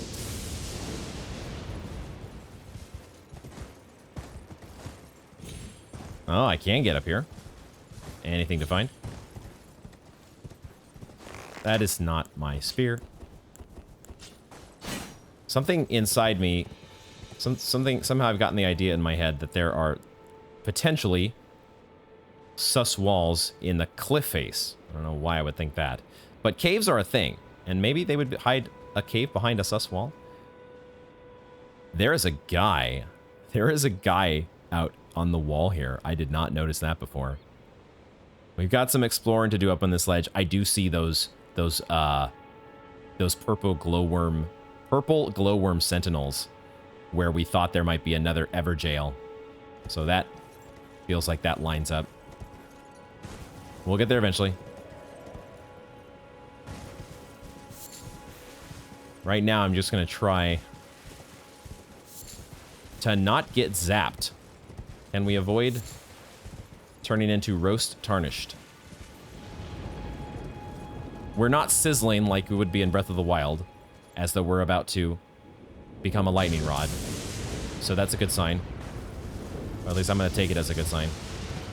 Although the way things are going in Elden Ring, the moment I open my mouth is when something bad happens. The second I decide to start talking is when shit goes south. I keep feeling like these guys are gonna like throw rocks on me.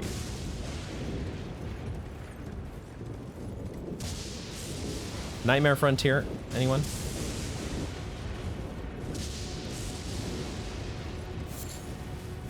Surely you're not just gonna stand here, are you? You're not just gonna stand here and let me take your loot.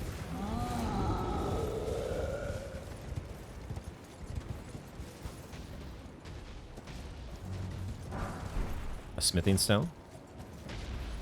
He's not just standing there. He did not like the fact that we have stolen his smithing stone. That was his smithing stone, apparently. He's very territorial about these things.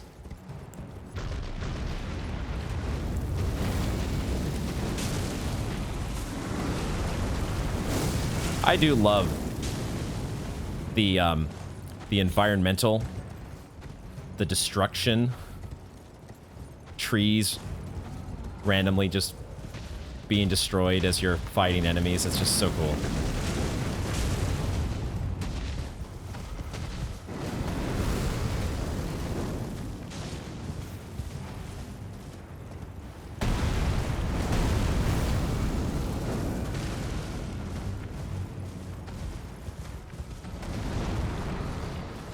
I'm still trying to figure out that one note that we got that was talking about how the Stone Digger trolls have, I might need to read it again here, but they have like some sort of something about their heads. I have noticed like sometimes obviously they have these cavities. Oh, this guy has it too. This cavity in his chest where there's like a gravestone in it. I think that's what it looks like to me. There's some sort of gravestone in his belly. It's such a crazy enemy design. You have terrible aim as well, my dude. Okay, not that time. I'm getting so overconfident here.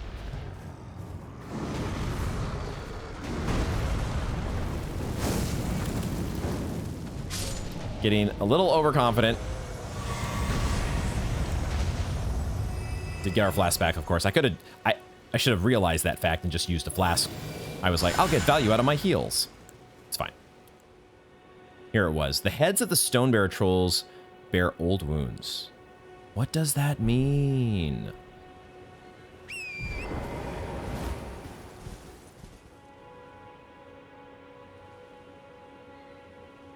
Now this is a screenshot right here. I wonder if this is the ultimate goal. I wonder if there's no other way to get up to this tower except by making it all the way through the castle. And this is like the ultimate objective in all of Limgrave. Either way, what of you? This game is incredibly, incredibly gorgeous. Looks like there is a little encampment here. We can focus on taking these guys out. Stealth our way to victory.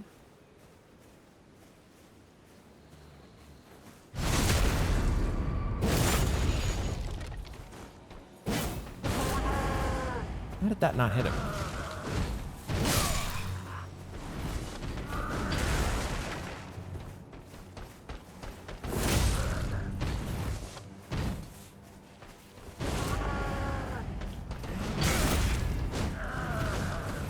Went for the impaling thrust.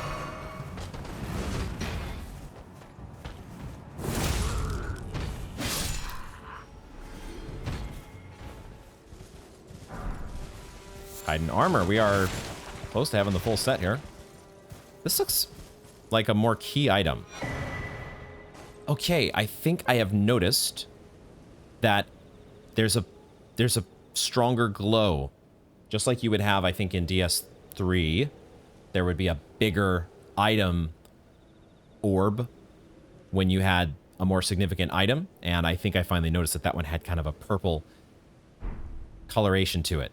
That's great. We have another cookbook now. So what can we craft? We can, it looks like fireproof dried liver. Temporarily boosts fire damage negation. Cool. We're finding ways finally to use our Roa fruit. 211 of them. I need to get out of here. Pay no attention to me. I'm reading my cookbook. What else? A few others that we don't... We need golden Roas for. Easily found near the Erd tree. Invigorating cured meat. Invigorating white cured meat. Okay. I'm guessing the text is going to be the same on the cookbook, but we'll double check it here to be sure. Guessing it's the same as this armor's cookbook. General Radon. Looks like it's the same. Okay. Fire grease. Oh, wait, this is a different... Did we pick up something else and I didn't realize it?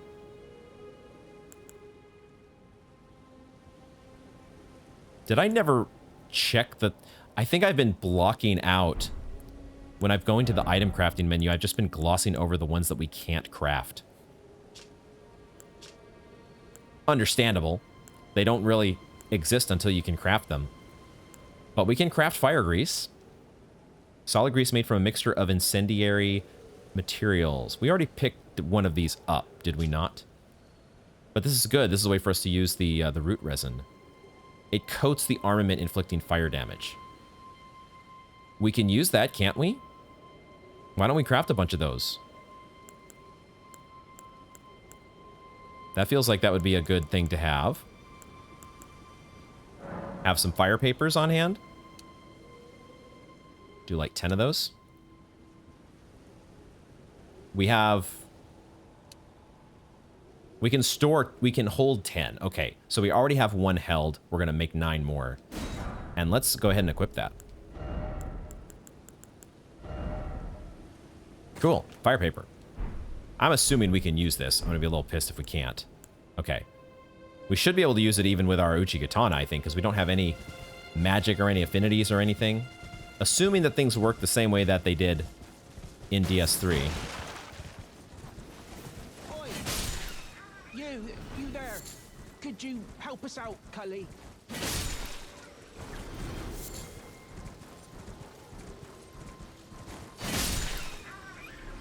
You? Yeah, you there. Stop pretending you can't see me.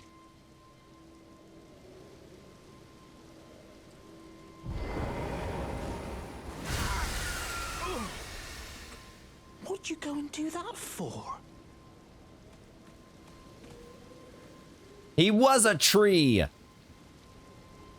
Yo, dude.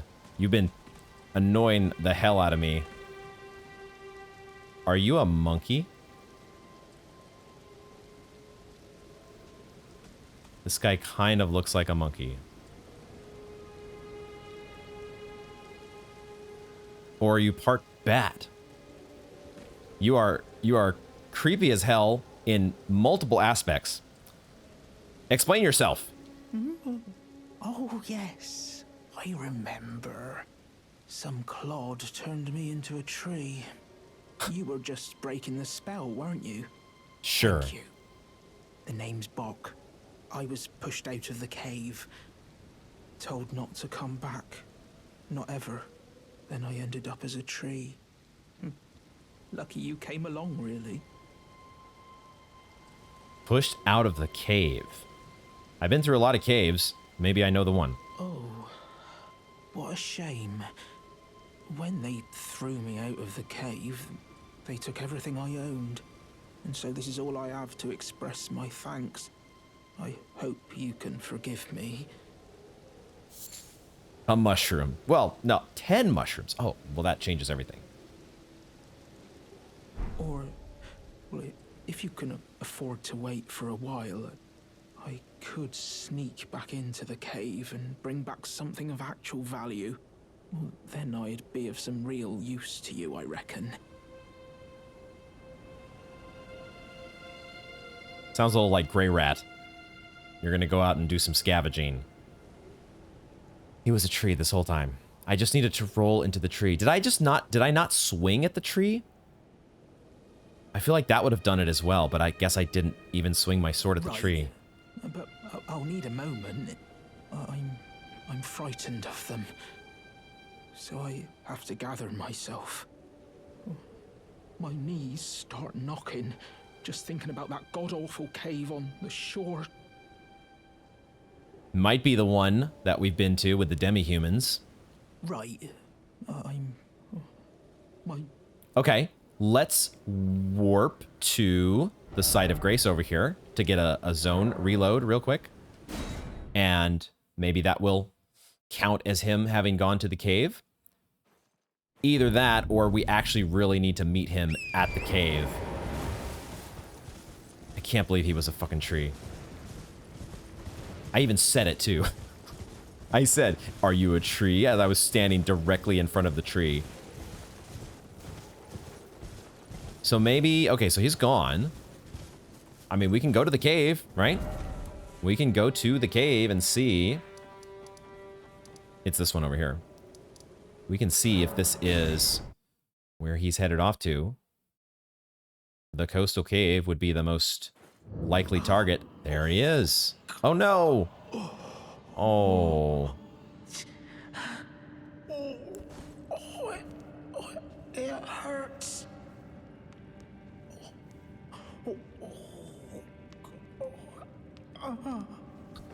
Were you attacked? What happened to you, dude? Oh. What are you doing here? You must leave this place at once. They'll rush in and beat you to a pulp. You'll end up just like me. Give the sewing needle?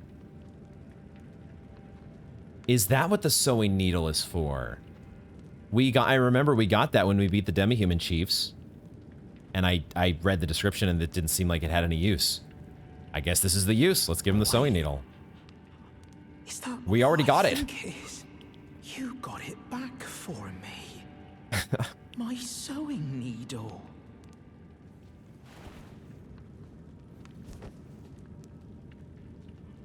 His face just lit up like a Christmas tree, basically.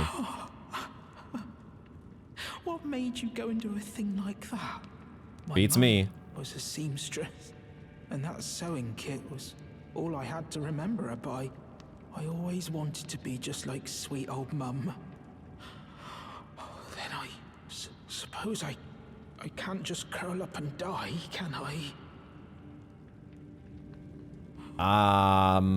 Sure. It sucks that we lose our torch lighting. I kind of wanted to get a better look at his face, but he turned away from us. Thank you. You're very kind. I always wanted to be a seamster like my mum. Then I suppose I can't just curl up and die, can I? Oh my god. I cannot move the camera down any further. That is indeed your eye. Okay. Alrighty. Thank you. You're very... I always wanted to... Then... Okay, now what? We gave him the sewing needle. I guess let's rest. Resting does seem to kind of also progress things. Or yeah, progress the NPC to the next location. I don't know exactly where he would be. The only place I can think to check would be... Oh, we can just warp because we've cleared out the cave. So we can just go here and we can go here. Let's go back to where we found him, but I'm guessing he's going to be in a different place now? Unless he really has just curled up and died somewhere? I hope not, but he didn't seem like he had much will left to live.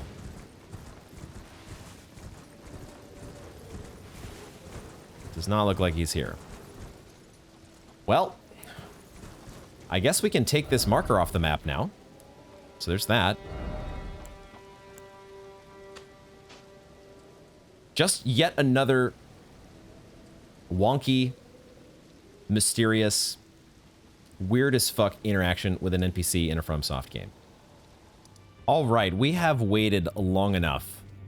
I think my curiosity has finally gotten the better of me because we can buy more of these keys when we need them. So let's find out what is behind this first wall. There's definitely a lot of drinks and feasting that's been going on back there. And I definitely want to see what's in that chest. So let's try this out. Stone sword key was lost with use. It's been a long recording session. We're having fun today. Search treasure chest. Krapus's black key crossbow and black key bolts. Okay. Let's check that out. I was kind of hoping for like an Estus shard or an undead bone shard or whatever the equivalents are in this game, but you know, maybe this is something we can use. Maybe this is something cool. Black crossbow featuring a long stock used for sniping. It has a very long range. Weapon of Krapus, who served the two fingers from the shadows of the round table as the head confessor. It also has a kick. It has a kick. Why would you want to have a kick on a crossbow? Because don't you need to switch to an actual melee weapon to get, you know, if you do get a stance break?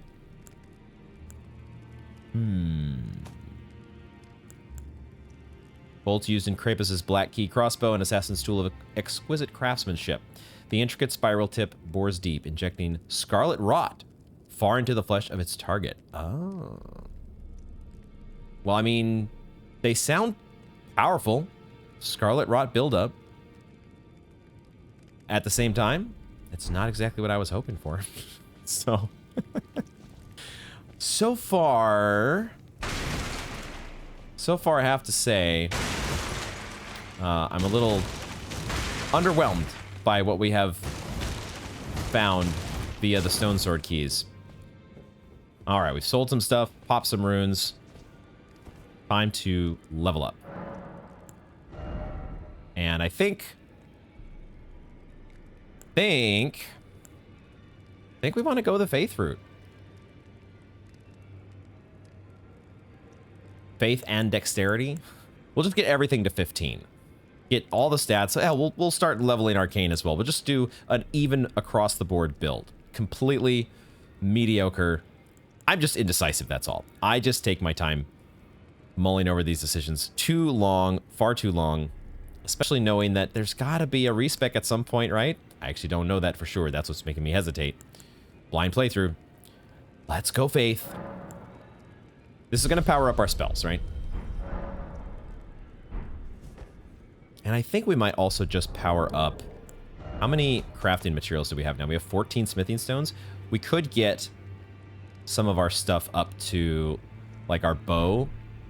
Yeah, let's go. Let's actually do that. Let's get our bow up to, and the seal. We'll get both of those up to +2. Well, I took you for dead. No matter, it's lay out your arms then. All right, there we go. Finger seal and bow both upgraded to +2. And now I think what we will do is we are once again going to make a run for it. We're going to make a run to what looks like another Everjail. Let's put a beacon here, and we're going to make a run from the gate front. At some point, I do want to go through the gate front here and clear out the enemies that are here. We just zoomed on through the first time around. And I also want to take maybe a closer look at this gate. But for now, we can't go directly up to the left. We just need to go through here first. We can grab this item, I suppose.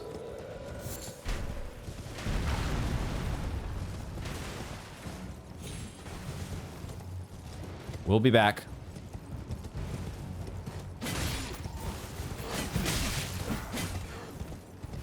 I forgot I was not using my katana. I was expecting the katana moveset there. Got a little thrown off by that. Okay. Stormhill. We've been here ever so briefly before. Not in this part, though. We were on our way, making a beeline for Margit. There's a lot of beasts up here. This is the place to get your beast bones, which I will be doing at some point. I love me some beast arrows. Bone arrows, excuse me.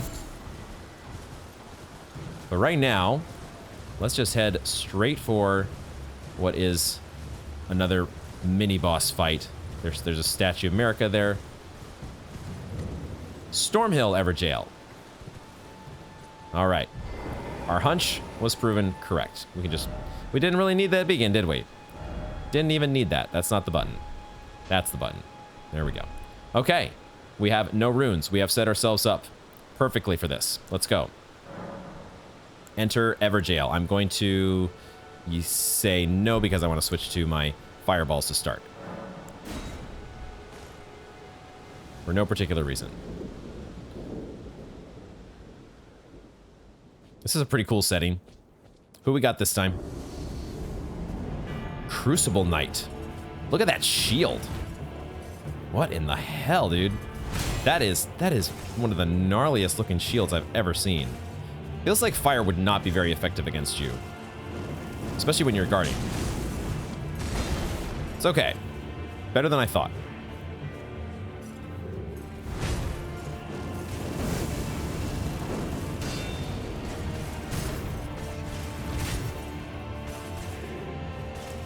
Let's see how the spear does against you.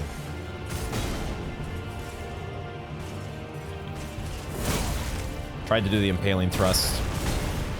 Getting a little bit of lag.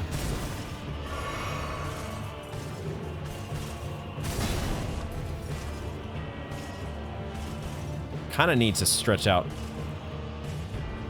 I don't want to heal now. Let's bait on an attack first. Mistake. Yeah, the miracles healing in battle. You really got to time them right. And even then, they're a dicey proposition. Crucible Knight. I love that armor set. It's very cool. I really just mistimed my impaling thrust there. Let's give that another go. I want to see if we can keep getting this counter damage. I think it might lower. Let's just test something real quick, actually. Yeah, so that's something I need to remember, that the skill is cool, but it does lower my shield. I guess charging my shield does too, strong attacks. So it's only the R1 that lets me keep my shield up. I'm also just noticing that out of combat, I don't take stamina. Is that just how it works? Out of combat, we don't take stamina for anything? Man, that is so much. Oh, that AoE. Okay. So that AoE does some damage. I'm not sure I noticed that through the little bit of latency that I experienced. I'm trying... I want to get... I'm getting so much latency in this fight. I have adjusted, for the record, I have adjusted my settings, my encoder settings, to be a little more low latency. And it has seemed to help. But this guy really is bringing out the worst in the latency. There's something about maybe this setting. I don't remember us having such problems against... I guess maybe we had a couple problems against... What's his face? The Bloodhound.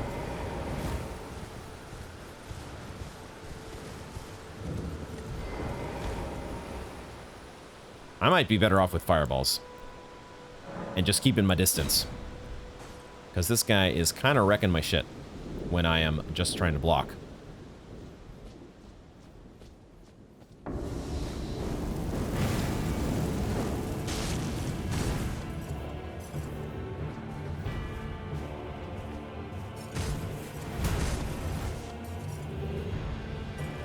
We just focus on not charging. Still not doing a ton of damage. But it feels like if I'm trying to do guard counters and stuff, I'm having to battle latency. Those ground stomps are really cool. We have some of those ashes, don't we? He has so many follow-ups.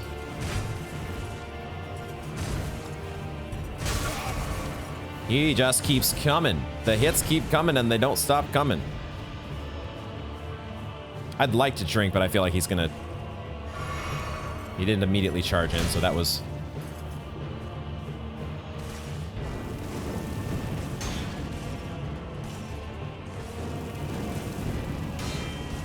We might be able to break his stance with enough fireballs. Don't know if that's how that works.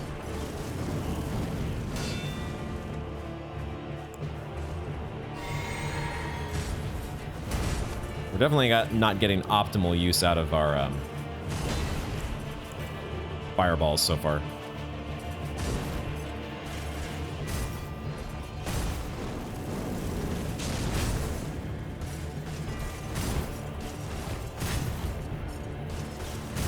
Rolling a little too early there.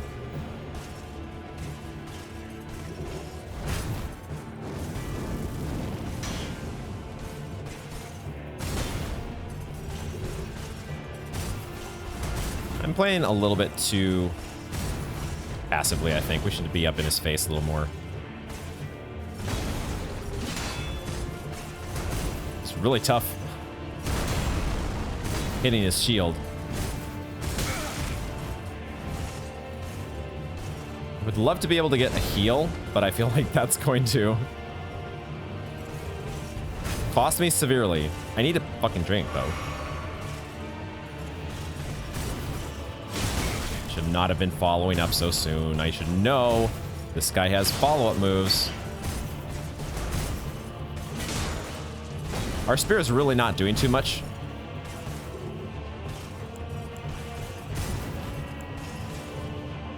This is a bad idea.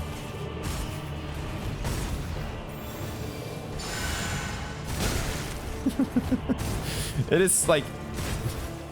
How are you ever supposed to get a heal off during battle? You really have to do it with like co-op. Because otherwise the boss is not gonna be distracted long enough. Even if you do your best to bait things out.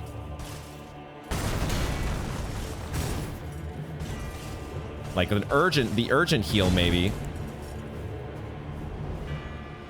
Bait something out here.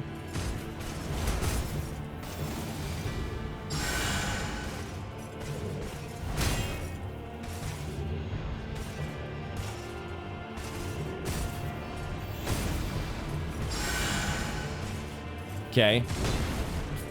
We're trying here. Crucible Knight's a toughie.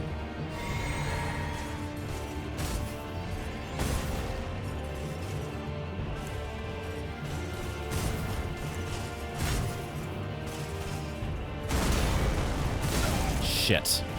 The worst rolls ever. Should we switch back to our katana? See how much that does. This guy is a lot tougher than I was expecting. We had a pretty straightforward time against the Bloodhound. But this guy's armor is... at least the weapons that we currently have, his armor is tough. And his moveset is pretty tough too. How do I want to... Let's try to go back to the katana. I'm not sure if we're going to be able to get bleed on him, but we can try.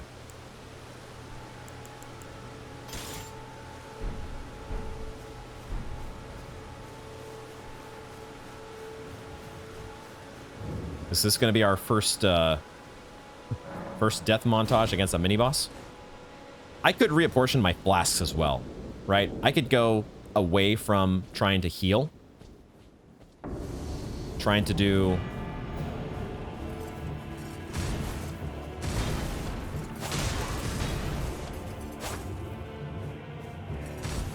miracles at all. I do like the quicker responses.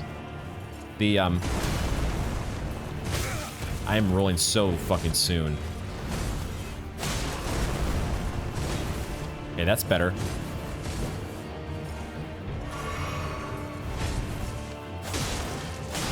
Greedy.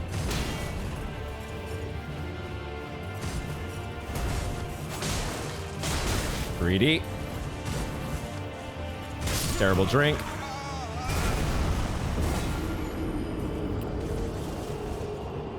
I did say not too long ago that this is also at the end of a fairly long play session. I did take a walk, so I did have like a break in between.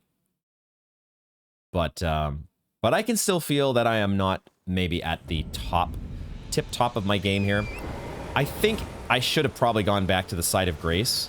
Is there a Site of Grace anywhere in the vicinity? Could there be? Should we take some time to look around? Because our flasks right now, it might be smarter for us to reapportion these. I'm not sure. Or we just get a lot more mileage out of our fireballs.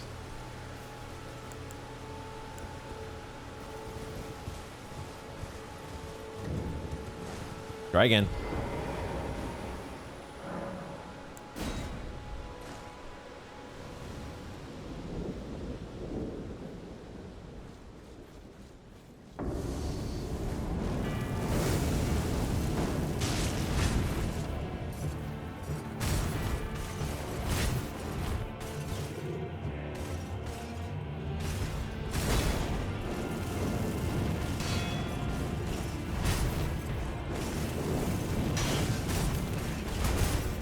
Actually, just seems like the katana is a better weapon.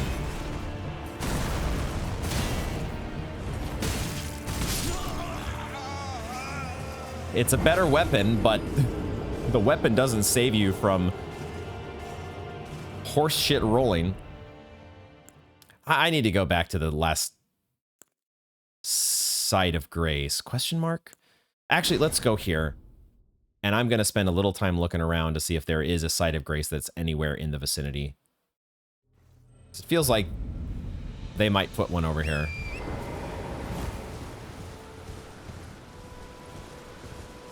Got some big bones, some fossils over here. And another sundial? Okay.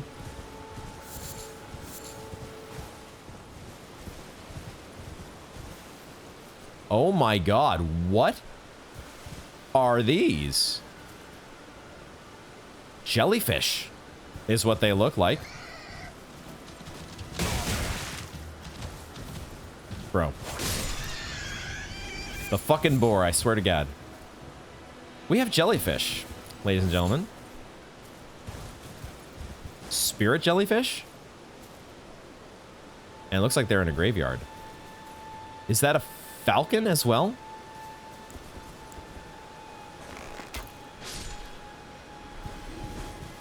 I was hoping it would fall down here, and it did. It might just be an owl. I think it's just an owl. Not seeing a Site of Grace, but we are seeing some interesting stuff that I want to check out later. I mean, there is a site of grace right here, isn't there? I neglected how... I did not realize how close the Stormhill Shack was. So let's just go here. And let's reapportion our flasks. Okay, flasks have been reapportioned to 5. We have 5 drinks. And we're going to try to go melee mode here. Don't know if we can even get a bleed against this guy, but we're going to try. We're going to try to fucking dodge better.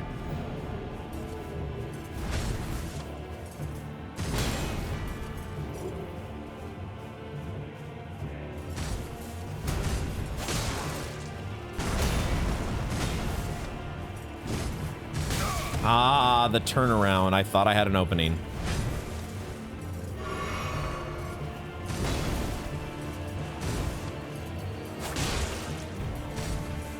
We're still doing so little damage to him.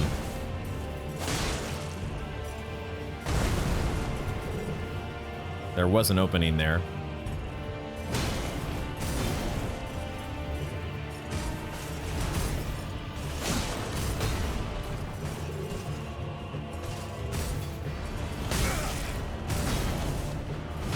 My rolls are so poorly timed. And my drinks, I'm hesitating. Hesitation is defeat.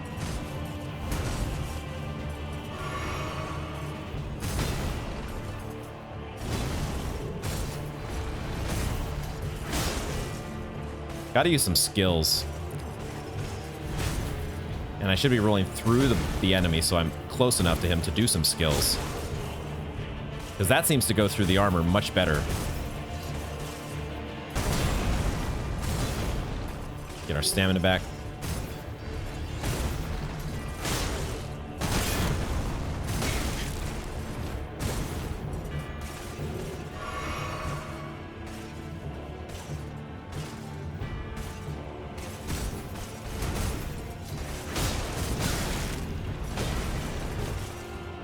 You were supposed to have a longer recovery period.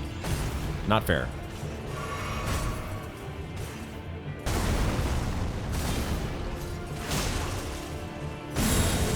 What? What? Oh my god! What in the hell? We had a bit of latency once again, but I saw most of that, and then I saw the dude has a dragon tail as well? Oh, he's harnessing the... I mean, he kind of looks like an angel. Those are angel's wings, not dragon's wings. But that was definitely, like, a tail whip. Dude, this is crazy. He's got a tail whip. Motherfucker. And that does holy damage. Because of course it does. And I'm out of skills. Oh my god. We kind of actually do need... We need more... I need to be able to use skills on this guy. Because I'm just not doing enough damage without the... So we're going to go back and we're going to go 4-1. Holy fuck. Okay, this... Wow. Most of the mini-bosses so far have been pushovers. This is the first mini-boss where... Goddamn. Not only is he not a pushover, but he's also cool as fuck. That first phase, pretty cool. You know, kind of a little bit of a dark wraithy kind of moveset. But then what the fuck? Tyrael plus Spyro.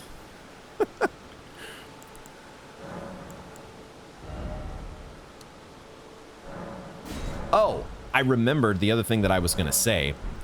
The other thing that I was thinking earlier, I said hold that thought.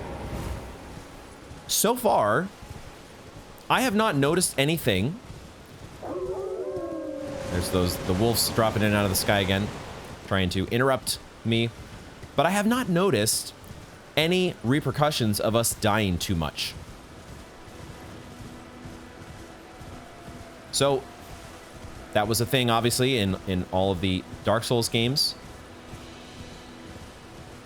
Or at least dying too much was a thing in 2 and 3. But so far I haven't noticed anything in Elden Ring.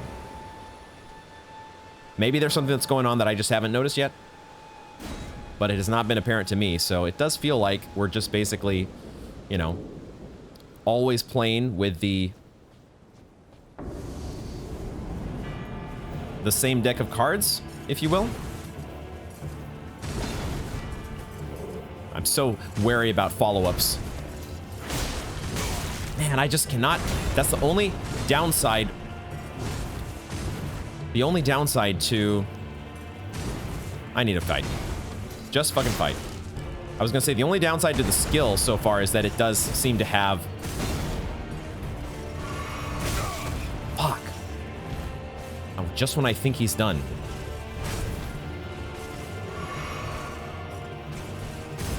The skill leaves me open for some time. As powerful as it is. Like that.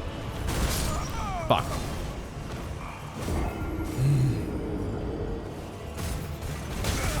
Fuck me. First time getting hit by that. He has too many moves. You have to wait for him to be done. I'm getting tilted, dude.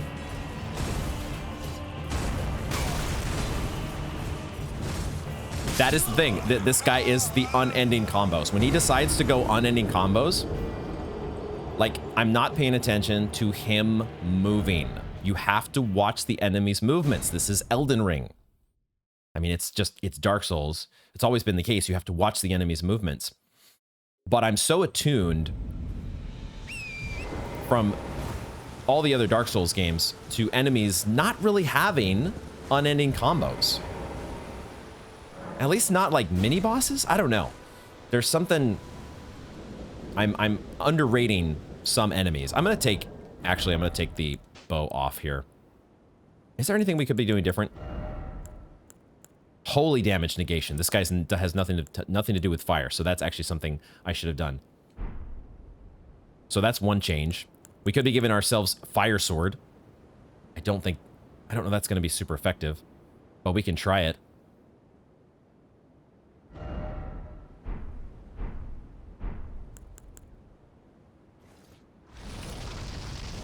We can give it a try and see what it does.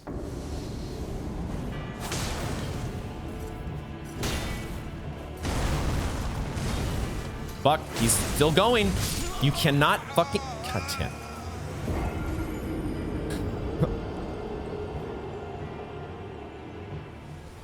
I can feel myself slipping into Margit mode.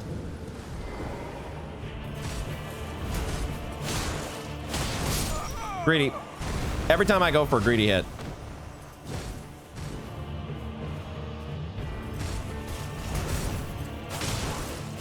Greedy. Stop being fucking greedy.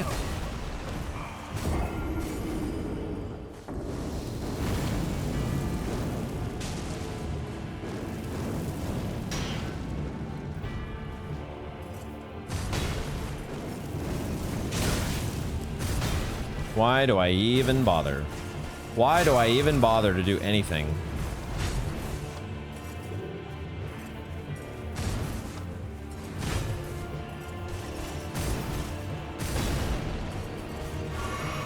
I swear to God, I just can't drink. Can't fucking drink against this motherfucker. I am losing my shit right now. Absolutely losing my shit because he just doesn't stop. He literally doesn't fucking stop.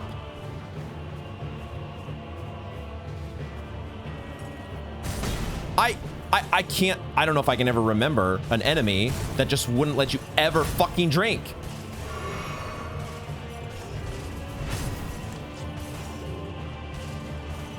Hate this shit.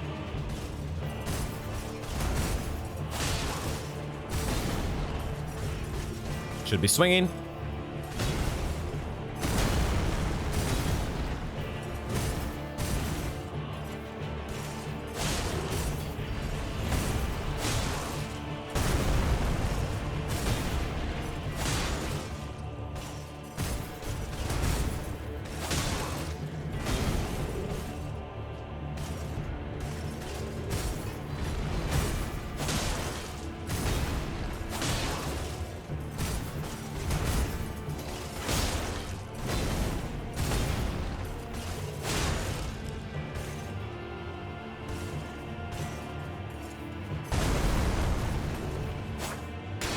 Thanks, lag. Motherfucking lag, dude. I swear to God. I swear to fucking God, dude.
Actually, a pretty good time to get off a heal.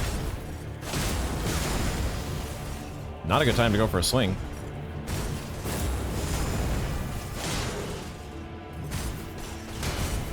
Dead. How was I not blocking?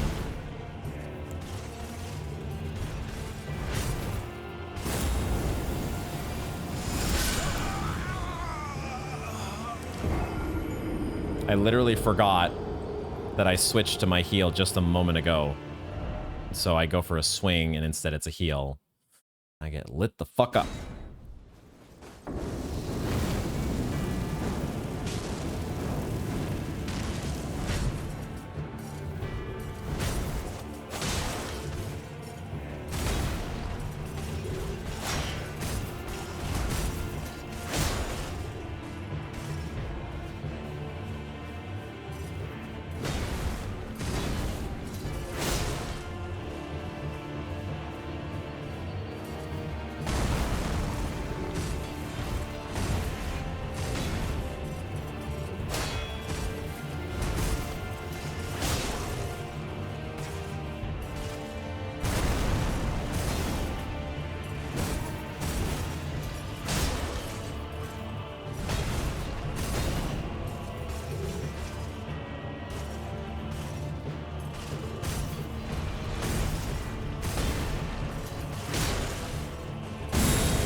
Hate the latency, dude.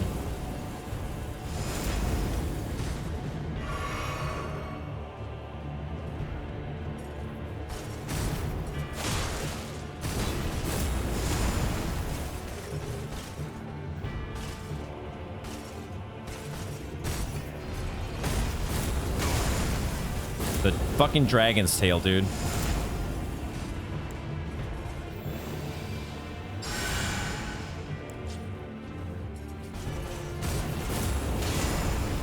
That's the move. And unfortunately it does chip damage through our shield. I'm expecting that dragon's tail now.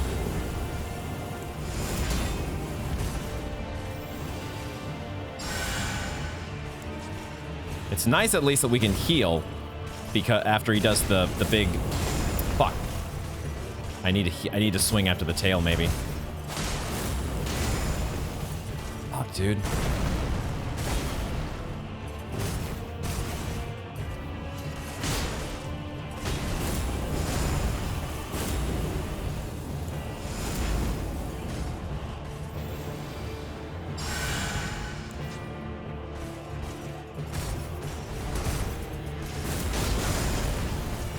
Stupid fucking tail. I thought I had dodged it. Shit. We're out of all our magic. What in the hell, dude? What in the actual hell? How are you allowed to have that kind of a move? That's just not legal. Should not be legal. What in the fuck? Fuck. Ugh. So many fucking moves, man.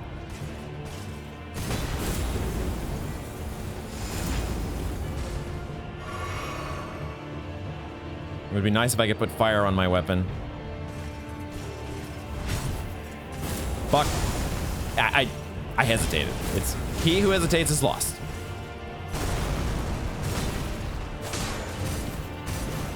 Wheesh.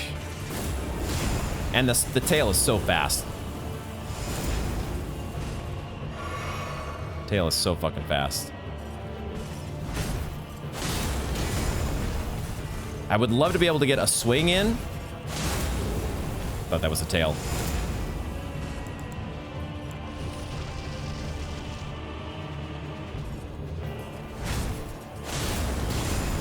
I just can't quite roll, but at least I'm blocking.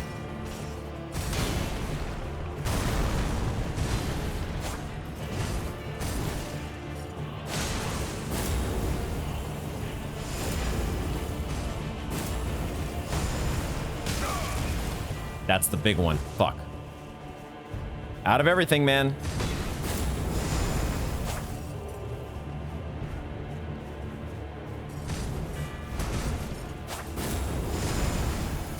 I can't hit him. God damn it. Nope. That is just, it's so not fair that he has that move as well. Just not fucking fair. Oh, we got in a really good rhythm. That was a great attempt. I'm getting stubborn. I'm getting stubborn because I know that I'm at the end. I've kind of, in my mind, made up when the recording session is going to end. And the only thing that I really want to commit to doing is working on this guy. And so that is what we're doing. It's so nice that we can heal once we get into phase 2. It's nice that we can do that if we need.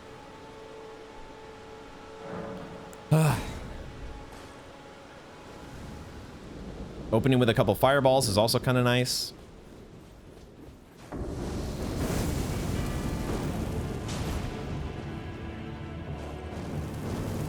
Not if he blocks him, though. No tail. Not in this phase.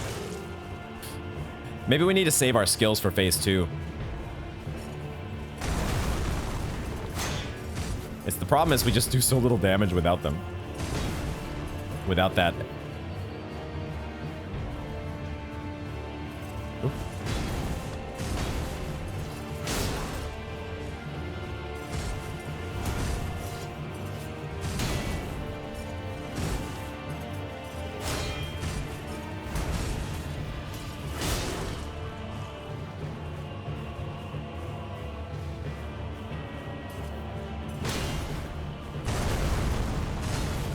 Fuck. I'm just like instinctively going for the skill because I'm getting impatient. But you have to wait it out. You have to wait out the combo. God damn it. I thought I had the roll. Fuck! What am I doing?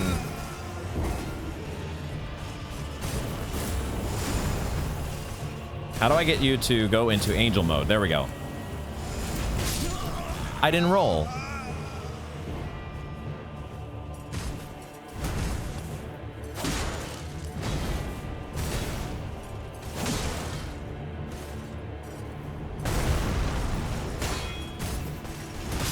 No, too early.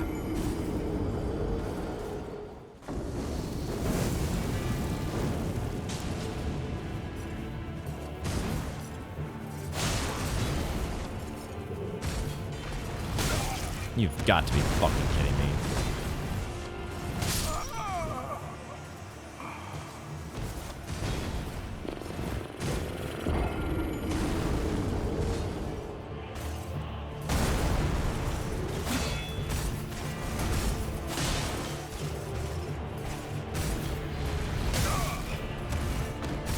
Now I'm just not even recognizing the moves.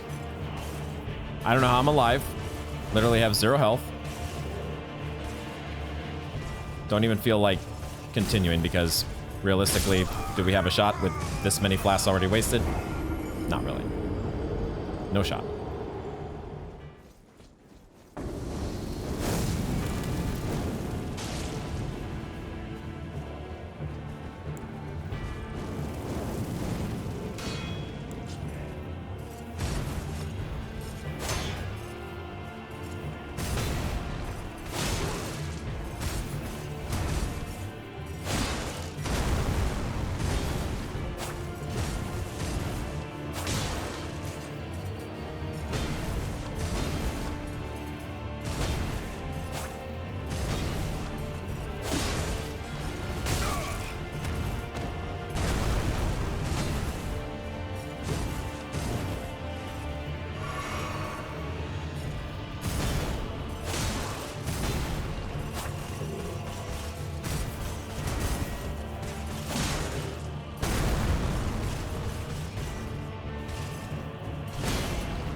Should I go for a guard counter there?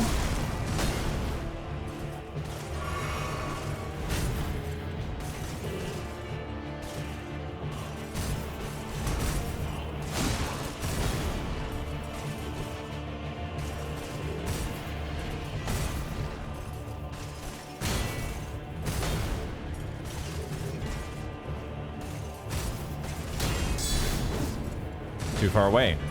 I have the stamina for it, but I'm too far away.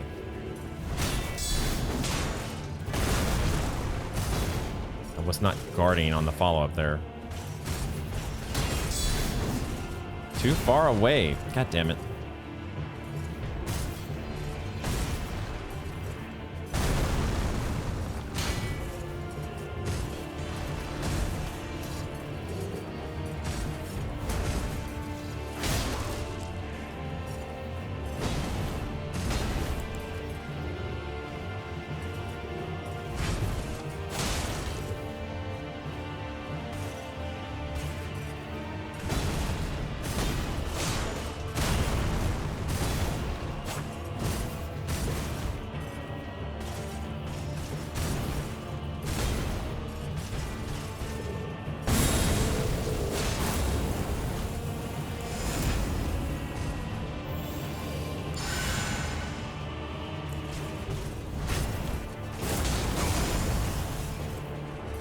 Forgot about the dragon tail.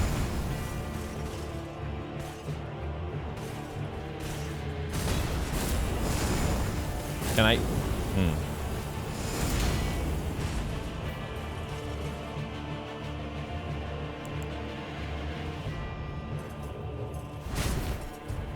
Where's the dragon tail? There it is. I am not triggering the damn...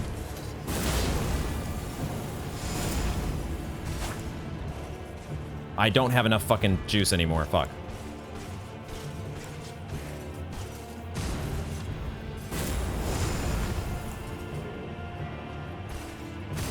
Switching flasks is gonna get me killed.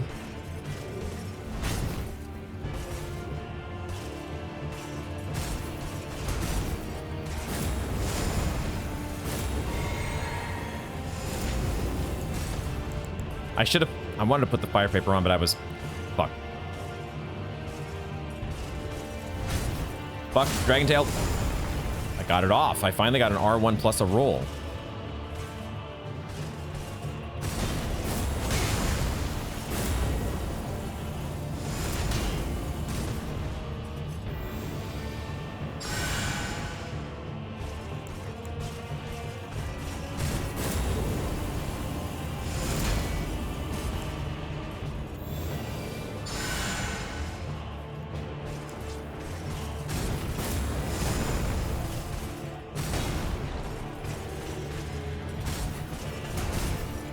so wary about the dragon tail, dude.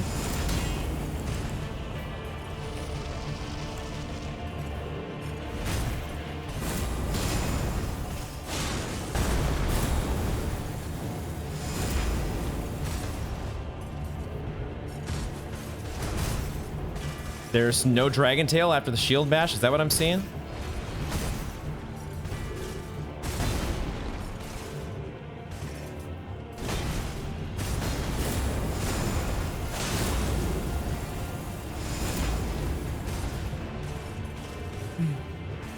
Come on, dude.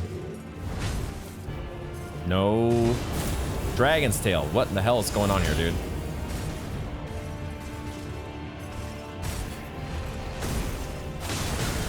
Fuck.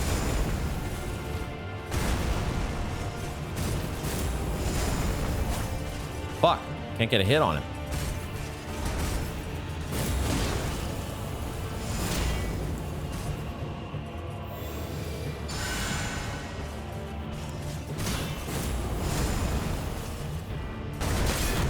Fuck. No.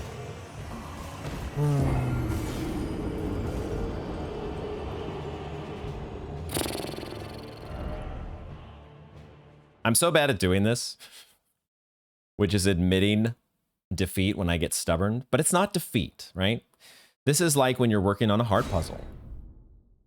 It's just when you're working on a hard puzzle, it's part of the boss grind.